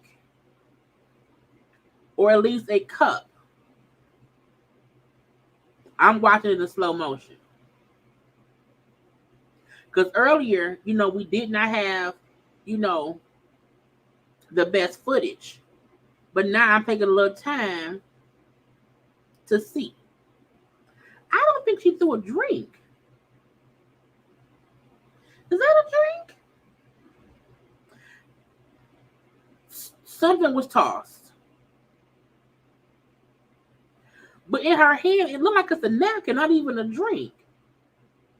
So I don't know. Okay, I'm looking. Okay, but I had to like look. Okay, you do see Deborah's hand go towards Candace. Candace's back is turned. Candace don't notice nothing. Her hand go towards Candace. Candace then turns. Candace is picking up, the bottle. She gonna be the brat. You know what I'm saying? She the brat now. That's what the brat did. She picked up a bottle. I'm like, Candace, see, now this is my thing. Don't pick up bottles. Don't pick up bottles. We don't want to pick up bottles. Okay? We don't want to do that. Because that makes things worse. It makes things worse.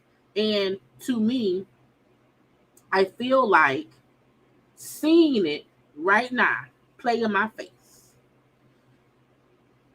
I'm wondering, did she throw something or did she touch Candace? Because you do see a hand go over and some stuff. Either way it go. That's neither here nor there. Okay? Because Deborah and Candace debacle, based on what she said about Chris, it's dumb to me. I'm like, the fact that Deborah got into a fight with Wendy friend is crazy, because why is you fighting Deborah? Why is anybody fighting? I don't mind an argument. They may argue. Arguments happen. But this fist fight, Wendy friend, because let's be clear, had Candace fought Deborah for throwing a drink on her, we would have said, well, she threw a drink. It is what it is. But Deborah didn't throw a drink on Wendy friend. So I'm still wondering, why did Wendy friend then beat up Deborah? That to me did not make any sense, because as we see stuff happening, as we see the hand being tossed, as we see all of that, I'm changing things as we go, because I'm saying I think the bots are gone. The bots come back, I'll change it again, because I don't like the bots. And I know how hard it is to not have to wait a minute to type. Okay.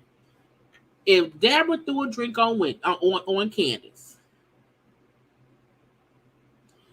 why is Wendy friend, who's new to the group, fighting Deborah? And not just like, she didn't just push Deborah out the way. She beat her up, went after her, beating her up the whole time.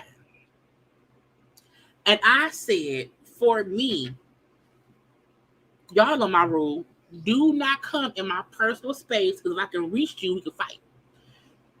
Period. So we seen Deborah and I think her name was Kiana. I can't pronounce it right, but Wendy friend. We see they're close enough to fight. You know what I'm saying? They are. But I feel like if Deborah is talking to Candace, I just don't understand why Wendy friend took it upon herself to literally beat up Deborah, so much so that everyone around trying to break it up got entangled. Because you see Deborah swinging, not Deborah, you see Wendy friend swinging. Deborah is then swinging back. But my whole thing is, Deborah wasn't doing shit to Wendy's friend. Candace would have been, justified if she swung on Deborah for throwing a drink on her. But when you are just someone standing there and I'm fussing with somebody else and you start beating me up, it's crazy. Now, the person in the yellow, folks thought it was Giselle. Because the first footage was like kind of, it looked like her from a distance or whatever. That is Ashley's friend. Okay, that's Ashley's friend.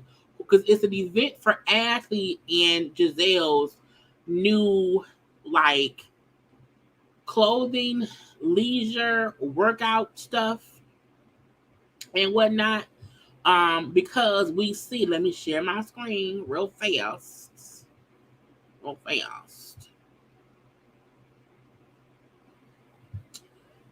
Because we see the friend right here. So even in the video, the person I thought was Karen was this lady. I just saw a light-skinned person with light color hair who looked older in the face than me and thought it was Karen. But it isn't. Okay.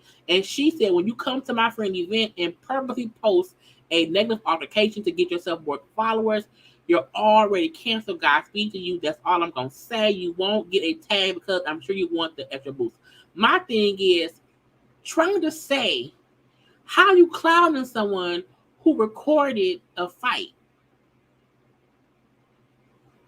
I mean, did someone know it was going to happen? Because we all at a place and I see people arguing, and also they said that the cameras were they weren't filming anymore. You know what I'm saying? They weren't filming anymore. So luckily someone got the footage, because we all know. I would look. Bravo was not going for that fight. Bravo be cutting and pasting. The fact, the last fight they showed in full was pretty Monique and Candace. They showed us a lot of that fight happening. And this is us being able to see it in real time. So that way Bravo can't make it seem as if, I don't know. Now the girl in the yellow, that's her, right? That's her. It's not Giselle. So these are, again, Ashley's friends, because it's Ashley's event.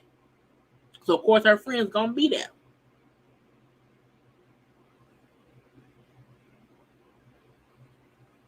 So it's weird to me. I see some stuff that Trey can see when I'm looking at it. So that's the lady in the yellow. So that's not Giselle. Oh, nope, can't show it. So we then know who the people is. So I feel like I don't get why anybody. I want to see how they're going to treat Wendy friend. Because I keep saying this situation is just like it was with Monique and Candace.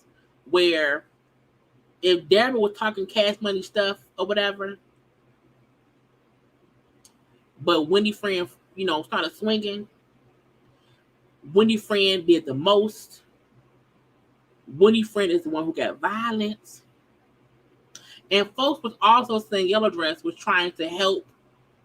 I feel like, can you see Yellow Dress and Ashley? They're all shocked that behind them is a fight going on. And you see Ashley trying to get around, like, oh my God, it happened so fast. We see it in slow motion. The fight was a good maybe 10 seconds. And in my opinion, Yellow Dress was trying to at first grab Wendy friend, who was fighting Deborah. And as they're fighting and being turned around, you see Yellow Dress grabbing, saying, get off her. And she knocked them all down. But I feel like, I don't think they were trying to jump Wendy friend. I think a fight happened because I think Yellow Dress was on the other side. So they could not have been trying to jump that lady. Wendy friend and Deborah fighting. Ashley and Yellow Dress is turning around, seeing it. Yellow Dress first was grabbing her hand in between them at first. As they were turning, she did pull them down. Not only that, Yellow dress had a drink in her hand and her purse and some heels. I feel if she was trying to fight, she would have dropped her purse, dropped that drink, and got to swinging. In my opinion, she was trying to grab them and stop the fight. And she pulled them down to the ground, which actually stopped the fight. They all fell down. I don't feel like Yellow Dress had a chance to make the decision, hey, I'm about to help fight Wendy friend in defense of my friend's Deborah. I think as friends, if Deborah's your friend and Deborah is getting beat up, you would try to pull the person off your friend. But it happens so fast. It happens so fast. They're fighting and spending at the same time. Because you see hit. You see Ashley trying to stop Candace with the bottle. You see Wendy friend swinging and landing punches. You see security come in and trying to grab Deborah. You see Yellow Dress holding her purse and her drink in her heels on the stage. They finna fall. And she was trying to grab, but that's what you're supposed to do. I would not call that them trying to jump her or her trying to jump in. She was reaching out, grabbing for whatever she could grab. And at that point in time, her hair was right there. And she put the girl hair in her coat, her dress. I would not call that jumping. I would not call that anything except a melee. A whole bunch of shit happening, and within 5 to 15 seconds.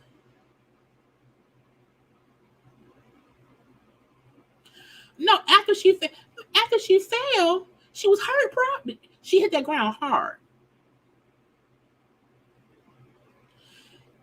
Everybody stood up because on the ground at that point, security was on the grounds in between Deborah and Wendy friend, whose name I can't pronounce the right way. So I keep calling her Wendy's friend.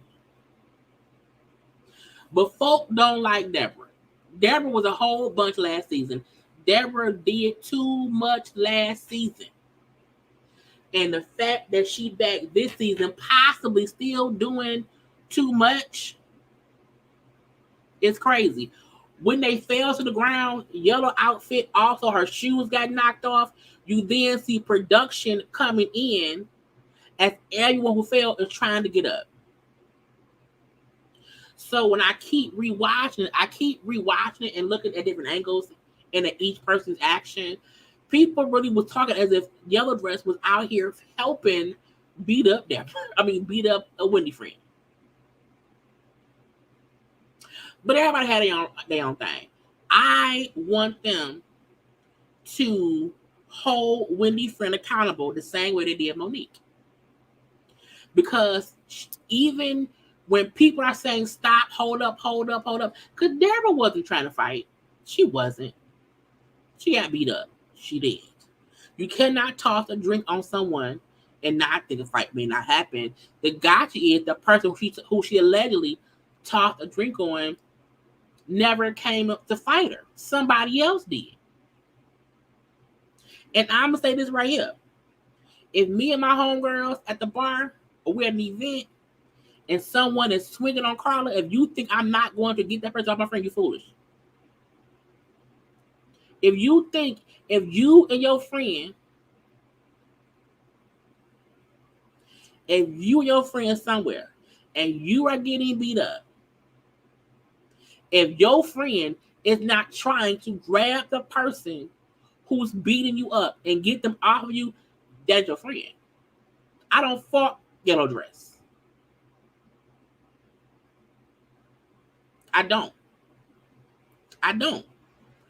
You are supposed to try to get the person off your friend. I didn't see her throw not one punch. Because if Karla fight, I'm dropping everything and I'm swinging. I'm swinging people left and right. I'm not holding on to my purse. I am not trying not to fall. When you are trying to help your friend fight, you're not trying to stay cute and hold your purse and your drink. You're not doing your heels come off. Wendy's friend was fighting, full-fledged fighting. Y'all may not like Deborah, and I get that. I get that. I'm not saying you tossing a drink does not mean you won't get into a fight, but let's not make it seem as if Yellow Dress was also trying to fight too.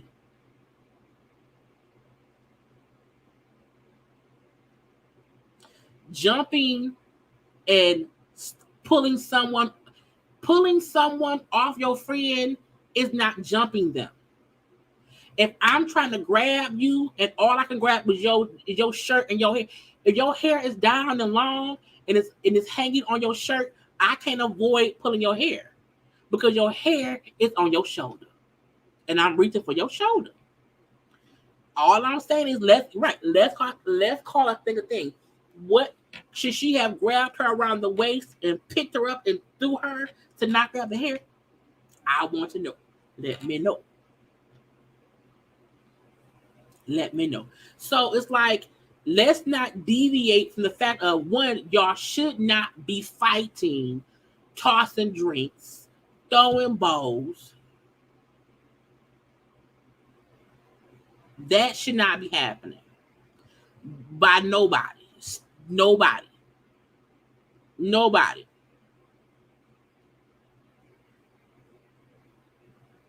At all.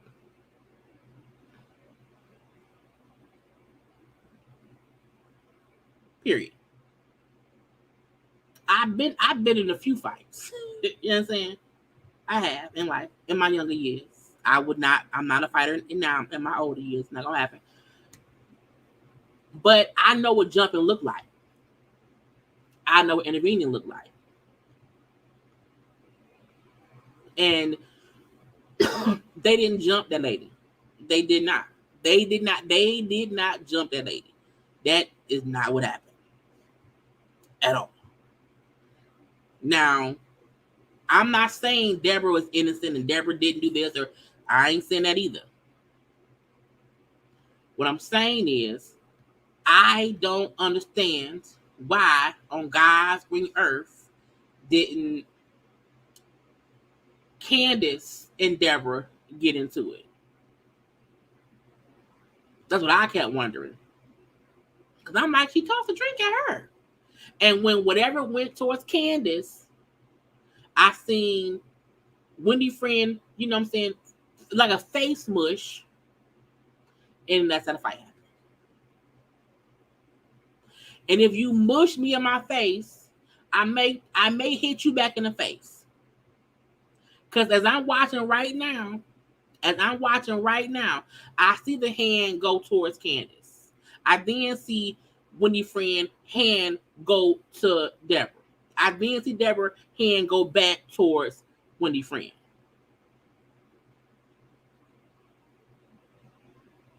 But I'm gonna leave that be. Okay, either way I go, we'll see how it plays out on Potomac. Okay, people gonna feel how they feel. My feeling on it is Wendy friend was dead ass wrong. Deborah was wrong as well. The most aggressive person was in this fight was Wendy's friend. So I need Giselle and Wendy and Athy and Candace to have that energy for Wendy's friend.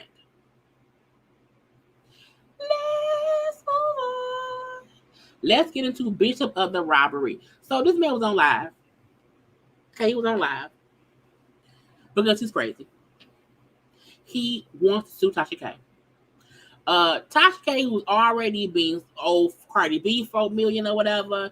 She's in bankruptcy. It's a whole bunch of messiness.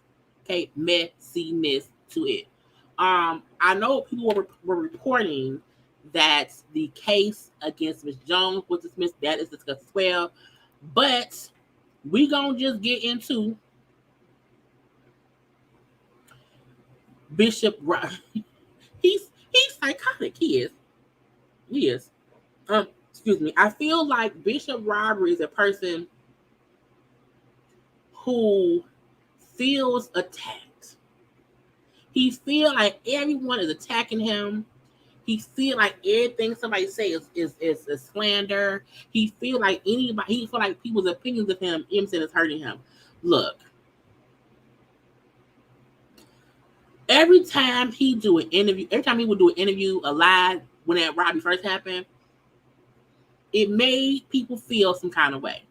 And because people felt some kind of way, they then would do videos about him, about his antics, about, allegations and all that stuff. Him beefing with Larry Reed, him beefing with Tasha K, him beefing with D.L. Hughley, him beefing with now him and Pam, who's also a YouTuber or whatever. He's beefing with people, and I'm like, it's getting out of hands. Because I'm like, when do you have time to preach a sermon? When do you have time to get your lesson plan together? Because if you are consistently having your team watching all the internets to catch what anyone has to say about you, so you can then sue them for hundreds of millions, I don't understand. I also feel like I thought that when you sue someone for a certain amount of money, you have to show proof that you lost something equivalent to that. You know what I'm saying? Like, if Beyonce, if when Beyonce was around here singing, and if folks was paying for her tours and going to see her sing live, and she was making all this money because people love to see Beyonce perform live and sing. And if people came out and then said, Beyonce ain't singing live, y'all. Beyonce is around here on some beat of the ass that she can't sing. That ain't her. And people then stopped buying tickets. So she lost money because someone said she not really singing live. That ain't her. She's scamming y'all. And she can show that she was making $100 million from her concerts. That because someone said she don't really sing, so she lost out on that revenue. So she sued them for $200 million because it's what I lost out on, plus future money. So him suing Larry Reed for $50 million, Tasha K for I forgot something, I don't know, the Miss Jones girl for like $150. I need someone to show me how he feel like he lost basically $1 billion because other folks claimed he was a scammer. He said that Dr. Tasha K said. He said that is what Miss Jones. He said all those people call him a scammer. He said Miss Jones said he was around here doing all these things. I just need to see the tax records that show before anyone said anything about him, he was on a consistent basis making hundreds of millions of dollars. He had the chance to make hundreds of millions of dollars in the future. And based on what Tasha and them saying, and what, the Hugo or whoever, all the people, where's the proof that where's the proof that someone saying that Beyonce can't sing is reason to sue them for $100 million because Beyonce was singing and making $100 million on her tour?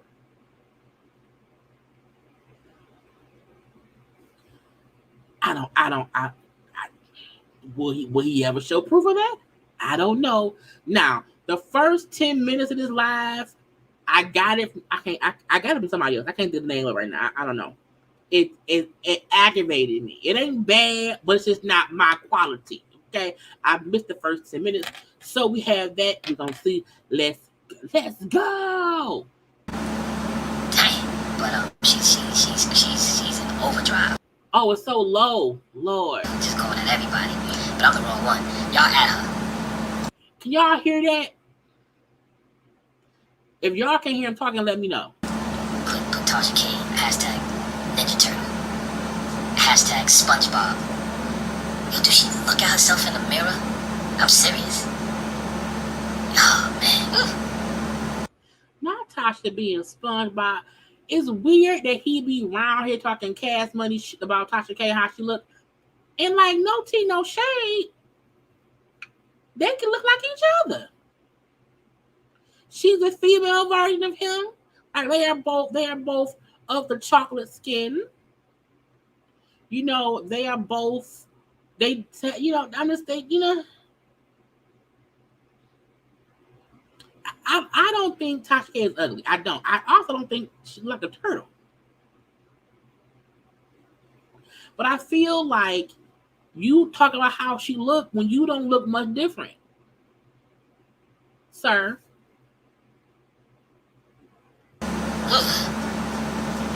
She gives me the creeps. But anyway, y'all need to tag her, because she trying to duck this lawsuit. We already served one party. She need to come on and get this other part piece, right? And everybody say, oh, but Bishop, she's already being sued. She already filed for bankruptcy, and I'm not in that bankruptcy. So that means, listen, I'm a businessman. You want to hurt my business with your lies? Because y'all have to understand. Y'all don't understand. I'm not going to cut it off so much in the first 10 because it's low for me, and I don't know why it's so low.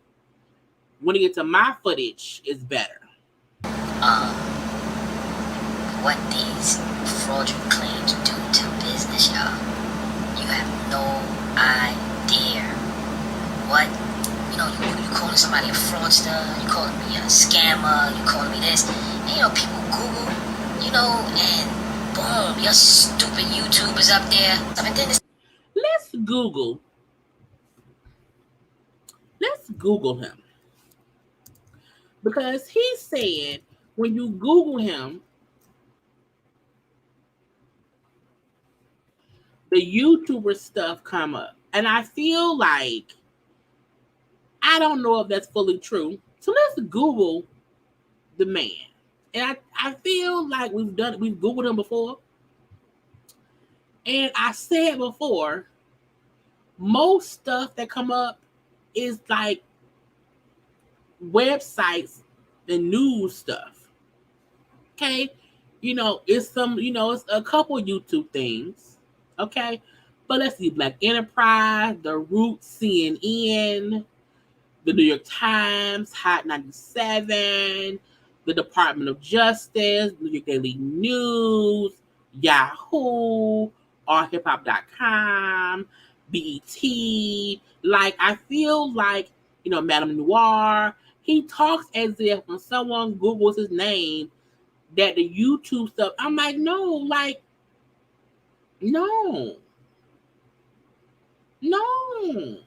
So every time he say that when someone Googles him, it's the B of S, I'm like, sir, it's okay. That's not true. This other kid, what is this other guy name? Yeah, I gotta straighten some things. What is this other guy name? I don't know who he is. This other guy. His name is Armand Wiggins. Now, I don't follow Armand Wiggins. I know that he's a YouTuber or whatever. And it feels like when he Googles himself or search himself on the YouTubes or whatever, he just find people who have high views, and then he said, I'm gonna go for you. Who is this guy? Find out he talk about me, calling me a fraud. So I got his phone number and I called him. I said, brother, I don't know you. I've never even heard of you. Why are you saying that? Go get you my number. Get him. I said, brother. The fact that he said, I saw Armand, I got his phone number. I'm like, who? I got his phone number, and I'm like, why would you call me? Why? I am not calling people who I don't know about their opinion of me. Okay. I can get anybody's number. So he goes on and talk about well, aren't you a fraudster? Aren't you this? Aren't you that? Wasn't you a benefit? I said, no, everything you said is incorrect. Who are you checking? I said, I'm looking. I said, listen, brother, I'm gonna get off the phone because he sound like a sissy. He sound like a stone cold sissy. Nice. Why would not a sissy? Why you gotta be a sissy? Again, you out here searching for attention. I will hang up. Why are you calling me? What do you? I don't know you. I wouldn't talk to him. I will record it.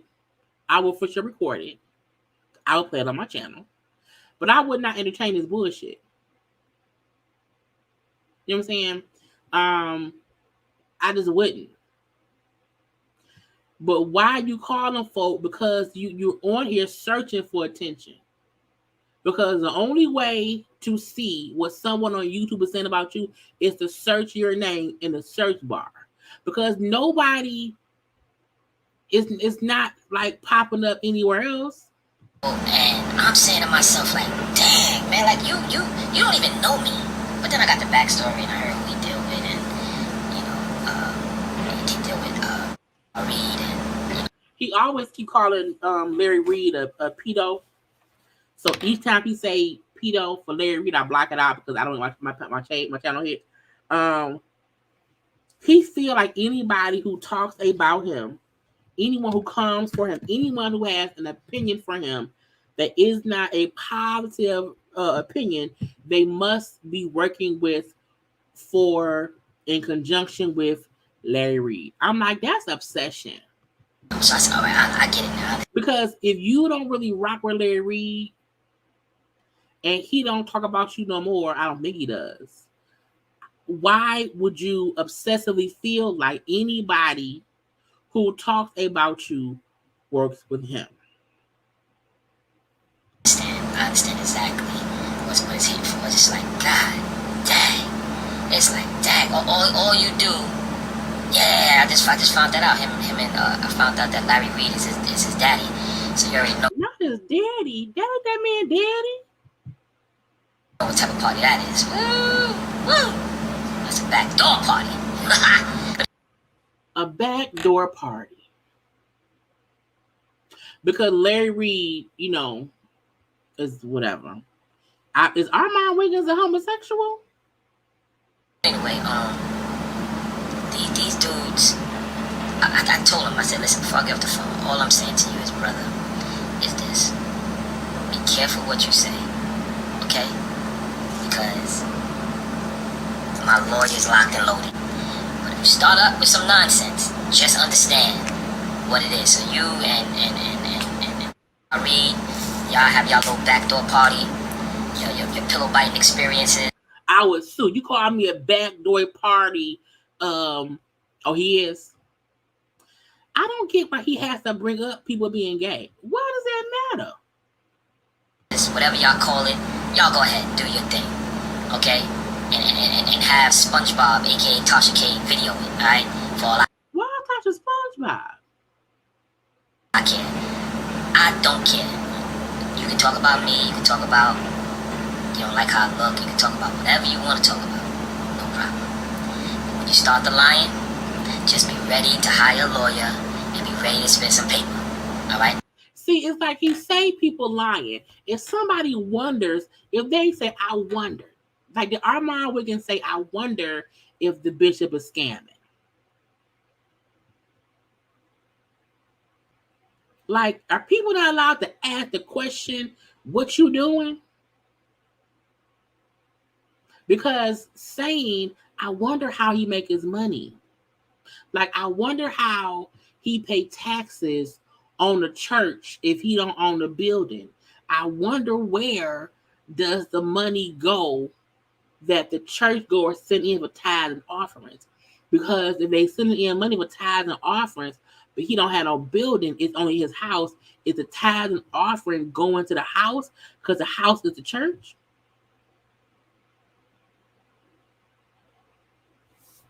And I'm gonna win. I'm telling y'all. So y'all crazy. So I'm just letting y'all know, yes, I'm a preacher, but I'm a preacher. That I'm not playing, y'all. Y'all not gonna be up there. It's enough. Alright, so y'all little pillow biting experiences, backdoor swinging experiences, y'all keep that in mind. Backdoor swinging? What does that even mean? Backdoor swinging? Like, how do we get here to backdoor swinging? What does that even mean? Now, he put up like conversations between, because I see y'all saying that him and the Armand don't cover him. So, I hope I don't use the plan. You know, this is what he put up, you know, about him and Armand. You know, one, how did you get my number? You know what I'm saying? You say anything out your mouth that's inaccurate. First of all, inaccurate is one word.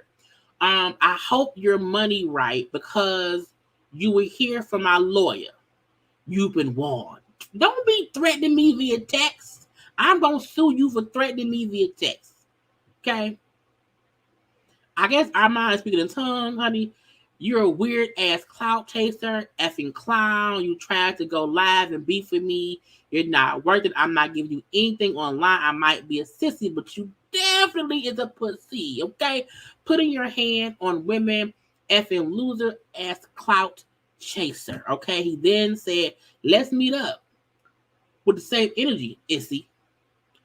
We don't have to text, brother. Let's talk face to face. I'm like, why are you trying to meet up with somebody to fight? And when you put up your help, I'm being attacked by Issy. The dude cannot be for real. This girl can't be for real. He tagged Armand Wiggins. Negro, trust me, you don't want none of the Bishop Whitehead smoke. Keep my name out your mouth. Oops, I forgot who I was talking to. Pause. And I feel like Armand and the thing said, some people like to bait people into, you know, attention stuff, okay? People have been saying that, you know, Tasha K, who was beefing with, you know, Cardi, she was then beefing with Sukiana, all these things. You can say stuff that forces folks to fuss with you online. To me, Armand is saying, you trying to get me to fuss with you online so you can get attention. I'm not giving you anything online. Not gonna do it. Not gonna do it. Not gonna do it. And that's what you have to do. When someone attempts to get you into some, don't give them nothing. Give them nothing. And to me, what this means is Armand let me see if Armand put anything up, because I don't follow Armand. I don't know his name. Yeah, but he has nothing. Let's see if he put anything in the stories, because it could be a story. Okay, because Armand said, I'm not giving you nothing. That's Sukiana. Okay, because he just did an interview with Sukiana. Okay, so I feel like I'm not gonna give. Again, he ain't put nothing up with the Bishop. Okay, not nothing. So Bishop want to come out here and beef.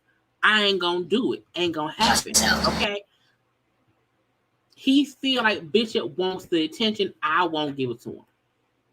I think it's smart, because at the end of the day, that means you fussing by yourself. Like, even the fact that Bishop Robbery still says shit about Larry Reid, but Larry Reid don't say nothing back. You fussing with yourself. He say shit about the Yogi don't, like, you fussing with yourself. So Armand was like, I'm not giving you shit. Leave me be, bitch. That's it, you know, y'all keep it amongst yourselves. And what's that other, that bald-headed Pam? Oh my goodness, unbelievable. You know, so Pam was not bald-head. All I'm saying to y'all is this, right? Here you go, let God fight it. Yeah, God giving me the wisdom to fight it. Yes, He's giving me the wisdom, knowledge, and understanding, so I can hire a lawyer, right? It's called hiring a lawyer. Yes, right? corporate America all day, right? Corporate America, okay? All I'm saying is be careful what you say. You know, a part of being careful what a person says, I think people also have to be careful what they do. Because when people do things, people have opinions, you know? And when you do things and people have an opinion on what you did, you can't sue everybody. You can't see the whole world. Because more people have said things about him that he won't touch because he feels like they're gonna have no money. Okay? But you know, some folk have opinions because you be doing things. That's it. Keep on talking. Amen. That's it. So I'm suing Tasha K for $360 million.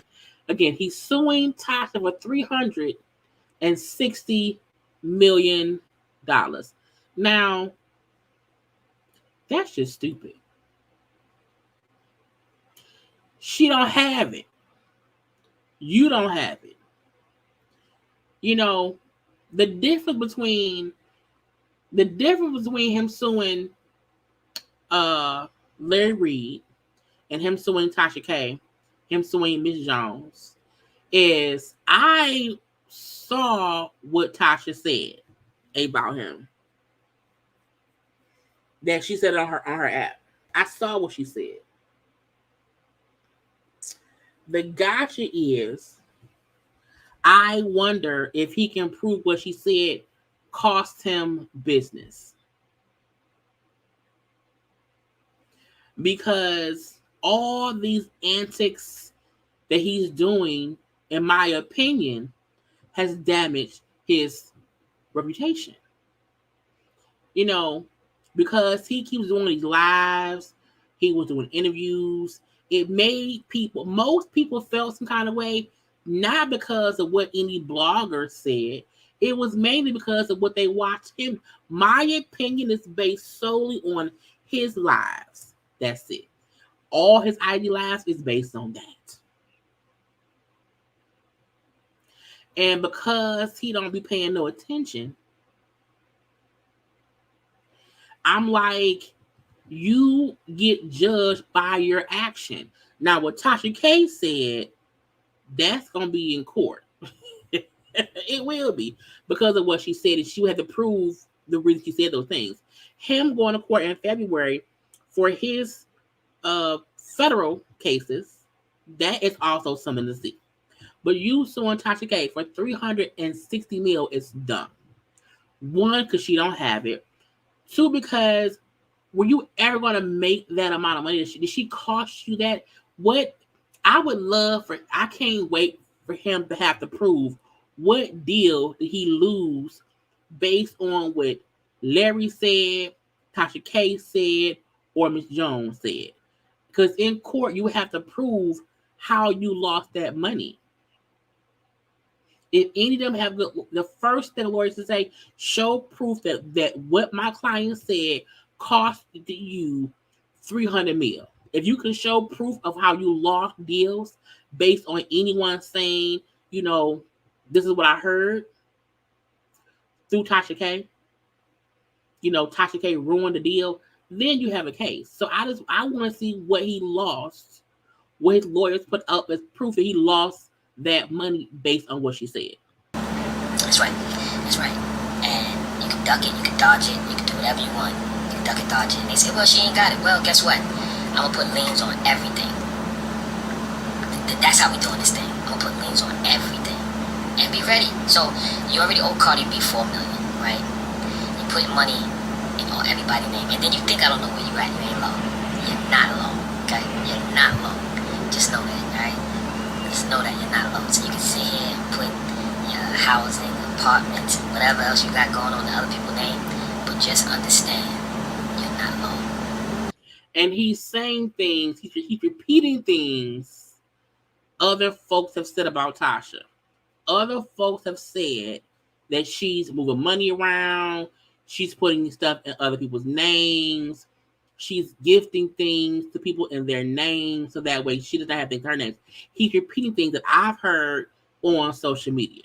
Okay, you're not alone. thought it was cool. Then she wanted to get her followers up more and flip. Nah. Yeah. What's my son? I feel like Tasha K already had 1 million subscribers before the robbery stuff happened. Like, Tasha K did not use him to get her numbers up. Tasha K did not even talk about him a lot to get her numbers up.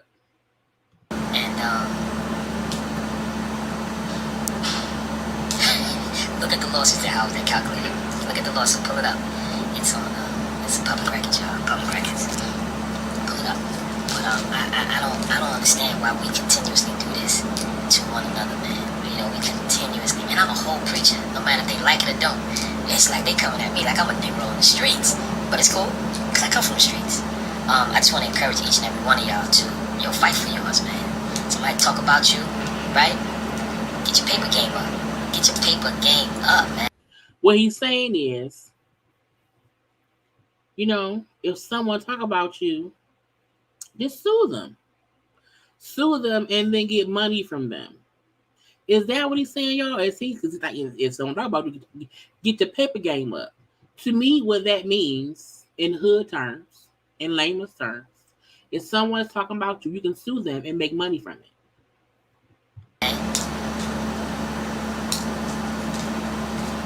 All right, so she shared the documents. All right, and then you got this daggone reject lawyer Pam. All she do is talk about me, and it's always a negative influence of me. So she turns it. She turns it, whatever the legal paper is, she'll turn it to make it sound even worse. And then she just reported that I'm suing, what's the girl name? Miss Jones from the radio station. So now she's on 94.7 The Block. She called me a drug dealer. Now, I never heard, there's no audio that I've heard of what Miss Jones said. Allegedly, he said his lawyer requested, the transcripts or whatever, and she called him a drug dealer. I would not call him a drug dealer. But he was saying that Ms. Jones said he was out here funneling money through the church with the drugs. She said I'm hiding old drug money in the church. She said if you come to Bishop Whitehead's church, you might get beat up. She said so much stuff. So I think she said that because the lady who went to your church, you manhandled her up out of the church. I mean, that's a form of getting beat up. She has, I think her and her radio station, we have like $150 million lawsuit on her. Again, so you're suing the radio and the lady for $150 million because you're saying, they talk shit about you. Okay. Yeah, so, listen, y'all, I'm trying to educate y'all. You ain't gotta fight unless they try to put their hands on you. And let me tell you something. The Lord Jesus, I want you to try that one. I like that one. That one just got me excited. But yeah, you don't have to threaten nobody and do no bodily harm. And nah. You hit them where they pockets, cause that's where they hit me. Who hit you in your pockets? What was your pockets like? Because most people outside of New York did not know him. So I feel like, what do you feel like you lost out on because of any of this stuff? Because we still waiting for him to build out the Bishop Whitehead estates. You know what I'm saying? We've never seen what he does in real estate. We haven't. Like, he hasn't shown any of that stuff. Now, is he saying because of the robbery and our folks felt he can't do any of it no more? I don't know. What I do know is, what was your pockets like before all of this? Like, where's the proof that you were doing these deals, having these businesses or whatever? Where is that? Because we ain't never seen it. So you're saying, hey, if someone comes after you, you go after them and hit their pockets. And look, I am fully for, if someone is out here messing with you, you can sue them if it makes sense. But starting to sue people for their opinion on you, based on what they see as sketchy is weird. I feel like though with the whole Cardi B suing Tasha K thing and her being held liable for it or whatever, I think Bishop Robbie feel like, well, I can sue people too because they said something that isn't true and it's hurting me. I think he's following that motto. But we shall see if it works. Because what Tasha K was saying on her lives about Cardi B being this, that, or the other, it was a little bit crazy. That she was claiming those things allegedly as facts. I don't think anyone, I haven't heard, I'm losing the courts. That's what it hit me. All this fraudulent media is everybody is talking about these lies and you're killing my name. So you're gonna learn today. And this other, I don't know, these guys is crazy. But no, it was not dismissed. So let me just tell y'all what happened. Yeah. Baldhead Pam said it was dismissed. So what happened was not Baldhead Pam. I ain't gonna tell you everything, but what happened was the courts inaccurately sent out a paper saying that it was dismissed. It was in their error, but they corrected it because they didn't see the opposition for whatever reason. But it was a mistake. Now the person I recorded this from had some weird noises, but right now Bishop is saying so Pam and other people were reportedly saying the case against Miss Jones was dismissed. The $150 million case against Miss Jones was dismissed. And I kept on saying, I could not find proof of that. I kept trying to look up the docket number to see where it was filed that it was dismissed. I could not find it, even though Pam had up a paperwork saying that it had been dismissed. He's now saying the courts made a mistake. You know, it wasn't really, really real. Pam, I had lying on me. That's a mistake by the courts. They didn't see the opposition, and they had prematurely, since they was in opposition, because the courts asked for us to amend something, and because we already filed the opposition, but they asked for an amendment, and we put our amendment in. They must have overlooked it and thought we did not oppose, so they had put in a dismissal, but they immediately fixed it, and the courts emailed my attorney and let them know that it was their mistake, and they vacated that order, and the proceedings are going forward. But you know, Baldhead Pam is not going to say that. So the paperwork was valid, saying it was dismissed. However, they had to redo it all because, as he's saying, they wanted us to do an amendment to an opposition that we sent the amendment in. They just did not see it. They dismissed it. They contacted my attorneys, and once they saw that, they had to change it all around. Sometimes and I'm just not giving him no credit, but sometimes when you have documentation or whatever, wait a day. Because the fact that it was dismissed, but it wasn't. Not saying it won't be dismissed later. Not that he's gonna win.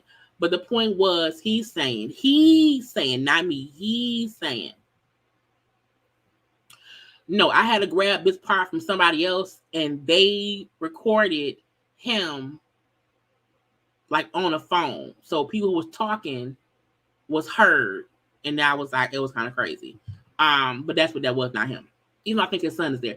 But he's saying it was not really dismissed. We submitted our opposition.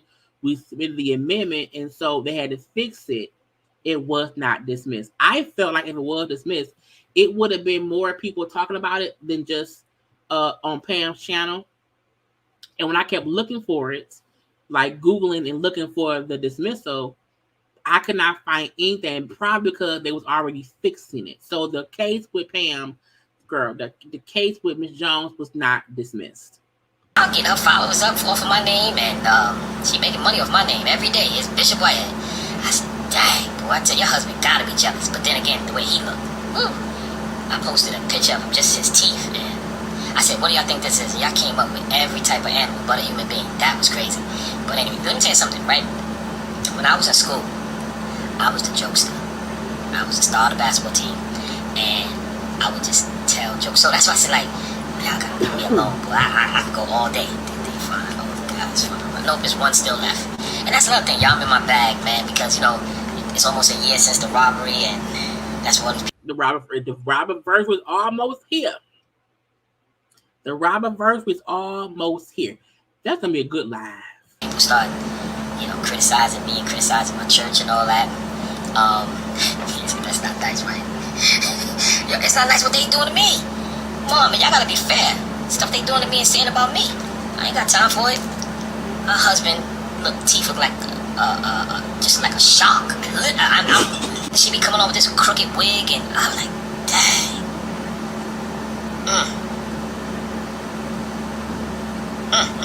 I got a question, and I'm asking for a friend. Now this is my footage. This is my footage that I got. I missed the first like 10 or 15 minutes he did, so I had to grab that from somewhere else. My footage is much better. Have a wig ever caught on fire by like you went outside and it just... Ask your wife. It just caught on fire? Ask your wife.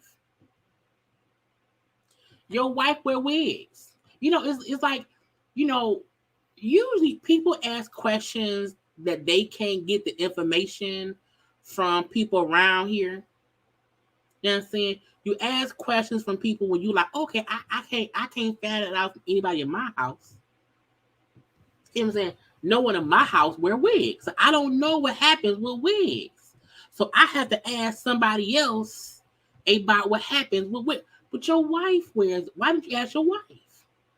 No tea, no shade. All I'm saying is, ask your wife. She has wigs. Why not ask her? You know people who have wigs.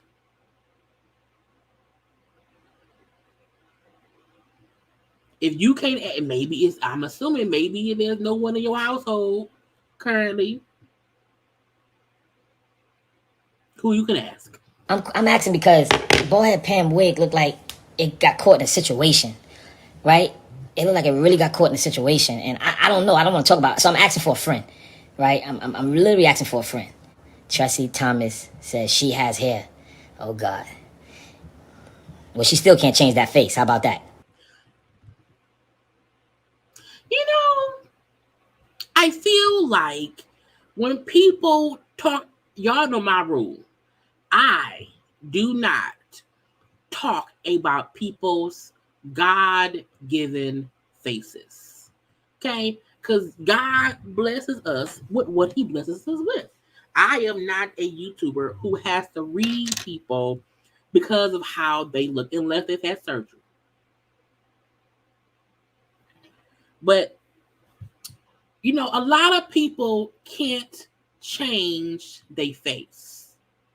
But we should not talk about people who can't change their face. And while you want to talk about how Pam looked and how her husband looked, you called Tasha K a turtle and said she was ugly. You called Pam a bald-headed ski jumper. I feel like no one should talk about how somebody looks, because what happens is they be feeling like a lot of people can't change how they look regularly. Okay? Pam ain't ugly. She isn't. Okay? Her husband's teeth are her husband's teeth. Okay? And even if people be missing a tooth in the back, they just missing one in the back. I need Bishop Robbery to just stop talking about how people look as if, you know, people can't feel some kind of way about how other people look. I don't understand. You hear me? Because I'm not saying nothing about your mama. But some other folk who don't like you could. How about that? She can have hair, but she can't change that face. But then again, she can, because y'all, these filters and this makeup, it does wonders. Ooh. Y'all would. Now, somebody asked him to wipe the makeup off his wife's face and her to take her weave out. Would he be like, some folk, you know what I'm saying? What would you then say? Would you want someone to talk about your daughter like that? Because would you want someone to come at your kid like your kid? Because Pam was somebody's child. She's an adult. My point is, sir, stop discussing how people look. Just stop it. If you can't discuss them and how they are as a regular person, then shut up. Leave me alone. This new age pastoring, I get it. You're younger, but you are a little messy. T. Brown, since I'm messy, right? And since this is a new age pastor, all you got to do is get off my page, right? That's all you got to do. That's all you got to do. Talk about these new age pastors, right? But the old age pastors don't pass the mantle, and they try to kill the new pastors, right? Who's trying to kill them? What? And all the skeletons in their closet, right? Please. Can a person with a prison record talk about somebody else's skeletons in their closet? Because isn't a prison record a skeleton in your closet? I mean, we know what's in there. Messy, real queen diva, messy. All right, so since I'm real queen diva, messy, let me block you. I mean, discussing somebody's looks is messy. Bam. See how easy that was? Bam. Blocked. You on my page. Talking, right? How did you get big? She seems too much more mature. Somebody asked him how did he get his wife, because she's more mature than him, because he's childish. Oh my God. And you got my last name, that gotta be a set. Let me block you. Ugh. You wanna talk about how did I get my wife, because she's more mature. I bet you want me though, right? No. I don't think they do. Following me, it was incredible. But I tell you, man. Anyway, so I'm gonna be me, y'all. Right? I'm not going to be anybody else but me. If I have something to say, I'm going to say it. Period. Point blank. And we always we always put ourselves in a box. And what happens is, what are you talking about? Oh my God. Listen, y'all. Anyway, we allow people to make us go crazy. By holding everything in. We hold everything in, right? And we sit there and talk about, I'm gonna let Jesus do it. Yes, we're gonna let Jesus do it, right? But anybody Jesus helped, he gave them information. He blessed them with knowledge. He blessed them with information, right? And it's just like, so stop coming to me telling me, let Jesus do it. He is doing it. He is doing it, man. He is doing it. Don't blame Jesus. And we have to stop being a church that's hollow. What? That's hollow. We look good on the outside, but we hollow on the inside. And that's why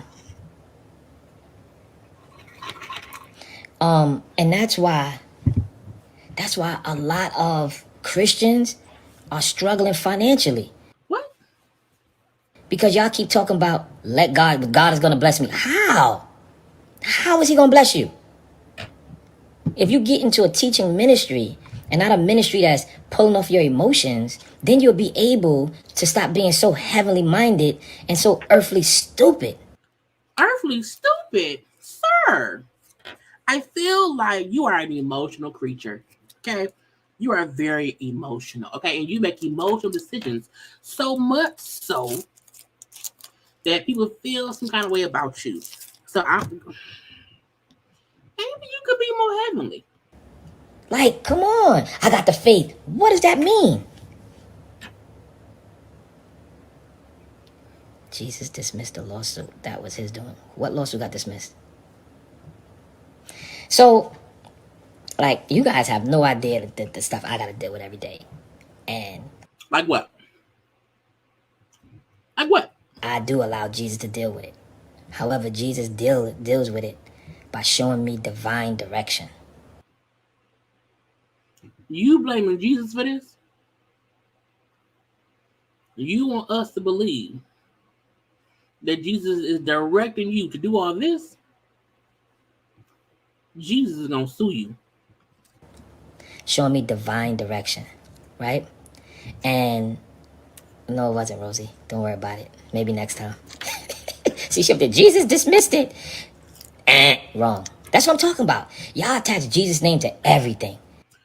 Well, Jesus did not dismiss the lawsuit. Cool. Did the devil file it? Because you said don't put Jesus in it. So Jesus did not dismiss the lawsuit. Jesus did not help you not get sued. Jesus did not help you go. What did Jesus do? To everything. See, you wasn't doing right, Bishop. Jesus dismissed it. It's not dismissed. Now which way you gonna go now? You gonna say I'm lying? What I gotta lie for? Like, you know, and it's just like it's like you people are just so dizzy. The ones that's dizzy. I'm not telling you if it only a hit dog or holler. If it don't apply, let it fly. But just people are just so dizzy. You just ramble with whatever somebody say, and then y'all running behind all these YouTubers and these bloggers. Now, I got respect for the ones that's respectable, but I'm talking about these messy ones that are just going at everybody's family and just destroying people's family and just calling pastors frauds. And I mean, if somebody is a fraud, if somebody is a fraud, is somebody supposed to call it out?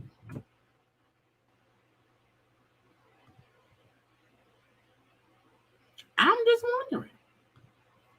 We're not saying all of the folks around here being fraudsters. We ain't saying that. But sometimes there's a fraud up in here one or two ways. And you like to blame everybody else for how they see you versus wondering if you're giving off the notion that that's how you are. all this other stuff, like what happened to the integrity? What happened to, leave the pastors, women, and children alone? It's like everybody getting it. Kids getting shot outside, women being disrespected. All those things have nothing to do with you. Human trafficking is on an all-time high. And nobody's respecting preachers these days. Like, are you kidding me? Real question. We respect some. This some don't respect you. How is suing someone for an amount of money that they don't have is beneficial for anybody? Well, they should have kept their mouth shut. Let them deal with it. That's my answer. Because y'all see, people, y'all always talk, but y'all don't understand what it has done. Okay. Right? Y'all don't understand the effect. You don't understand the effect that it has had. The things that they say has effects. We know that. Cause and effect. Sometimes because people go live and talk and rant and express themselves unedited, the effect is people feel some kind of way. So when some people go on live and they say this and that and that and this, which make the people watching them feel some kind of way, that's called cause and effect.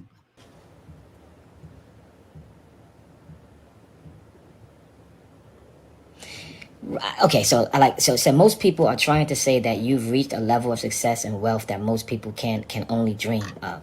So don't major in the minors. That's all. It's all love. Well, I like you saying that, right? However, I'm not majoring in the minors. I want to show people that have been being bullied. Have been being bullied by these bullies to have courage, man. So sometimes, we got to come down to their level to show them, like, ain't nobody scared of you. Ain't nobody scared of you. Who Who bullying you? Who do you feel is bullying you? Y'all got these platforms because y'all been beating people up. What did you do to get your platform?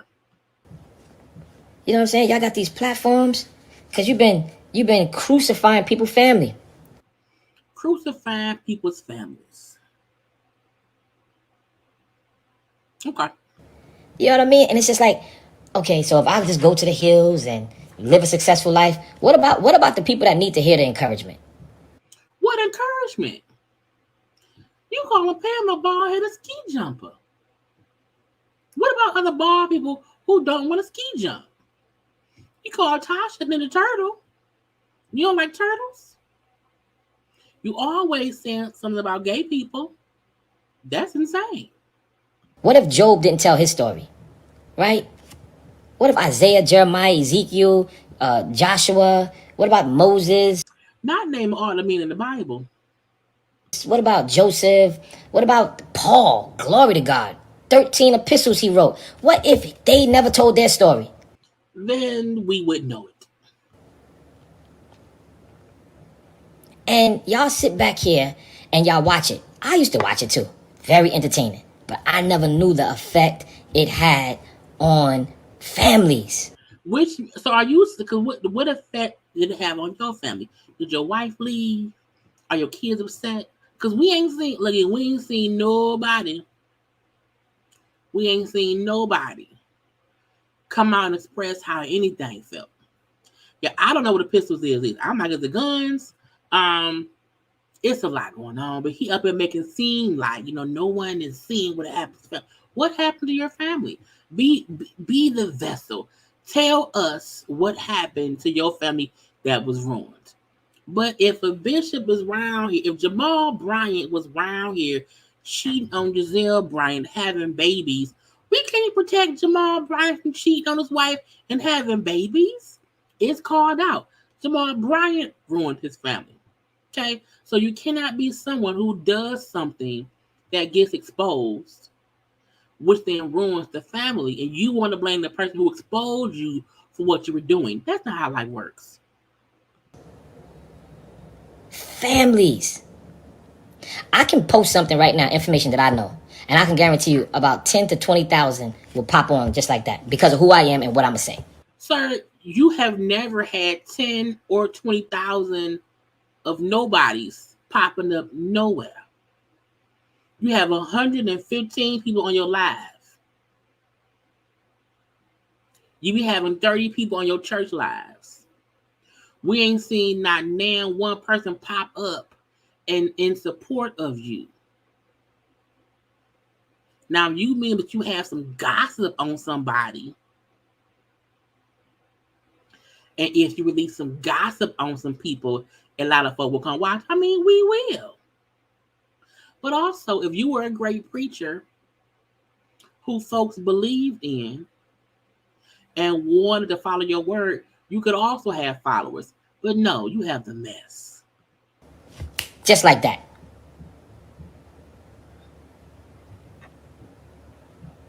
How he's saying one thing and switching it up. Rosie, chill out, whoever you are, because we don't know what you talking about.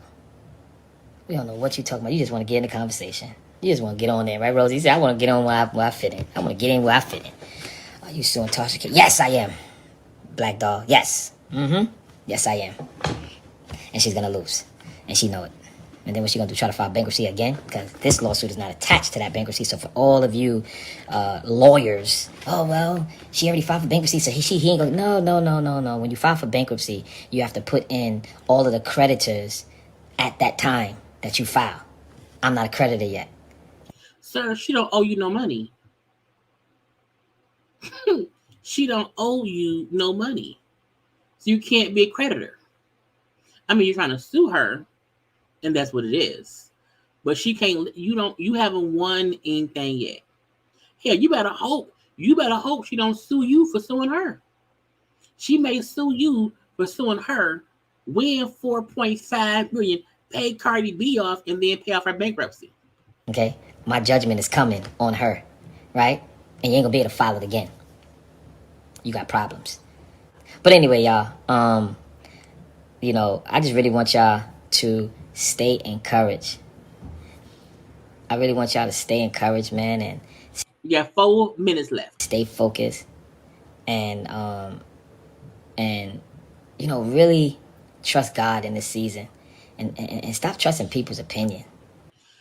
Stop trusting people. You telling people to stop trusting people's opinions, but you won't even stop listening to other people's opinions. How can you tell someone to do something you won't do yourself?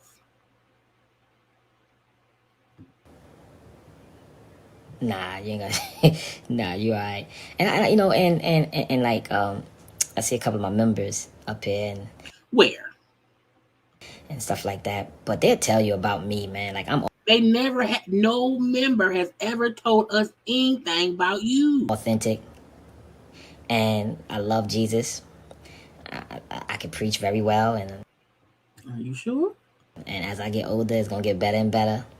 I don't fabricate God's word. God has been so good to me. That's great. So good to me. That's great. I mean, God has been so good to me that I mean, he hasn't stopped all the lawsuits yet. Not yet. Because God be, you know, God say, you know, he don't say the weapons won't form. He said it won't prosper. So we have to see if all these lawsuits prosper. We have to see if his case with the federal people, we got to see what's going to prosper or not. You know, him going to jail or him winning some money.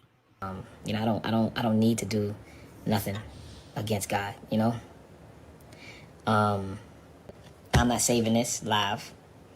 He's learned to stop saving them so it can't be used against him in a court of law. However, we just record them. I want y'all to really love Jesus. God is amazing. God is good. I'm about to go work out, me and my son, and just enjoy life. I ain't worried about what people talking about, right? However, if you lie and you're on social media, YouTube, bloggers, whatever it is, just be ready. And you know, these people are so... If his wife left him and he keep calling her his wife, can't she sue him for slander? I'm just wondering. nuts. They like when I sue them so they could be in the newspaper. Because everything that happens with me goes in the newspaper. Can the newspaper sue him for lying? Because every time he do something that don't go in the newspaper, can they sue him for lying? For libel? Let me know. Online. Yeah, I just wish people really got to know me. And I'm going to let you know we got some things going on right now that it's going to be very exciting for everybody. But I really wish... Okay. Yeah, what newspaper is it in? Daily News? Yeah, the anything... He making up shit. So... Yes. Yeah, we... I'll talk about that another time. But anyway, there's certain things I can't talk about and can't talk about. You think he was making up some stuff? He making up stuff. Yes, I'm going to be teaching real estate classes again. Why? I'm going to put out an email where you guys have to email. Nope. I got to vet through everything because... I would never. He has... Why is someone teaching real estate classes? We haven't seen him do anything in real estate. Like, I would need some kind of proof that you do things in real estate. Where's proof? That crazy woman that ran in my church that day, she was actually a person that I gave free real estate classes to, and I didn't even know that. You know, so she was in my class 2 years ago, and my team had to tell me that. Constantly spoke well of you a few days ago, Bishop. Yeah, man, that guy, somebody gave him my number, he called me. I'm very respectful until you get crazy. You know, so yeah, I spoke to that guy, Conscious TV. Another YouTuber. And, you know, I told him, I said, man, you been dogging my name. No, I haven't, Bishop. I've been, knock it off. But he was cool. You know, and I said, you see, when y'all get to meet me, you see, I'm not like that. Yeah, do Conscious TV, he cool, man. You know, he was doing all type of stuff before, but he called me. I don't know how he got my number. And, you know, the same person who gave you Armand number probably gave Conscious TV your number. The number police. I was respectful. I spoke to him, but good guy from that conversation. You know, good guy. You know, and everybody keep telling me to keep saying that I'm homophobic and stuff like that. I'm not homophobic. You seem homophobic. What you are. Let me tell you something. You know, I'm not saying he is or whatever, but It's your civil right to do what you want to do and be who you want to be.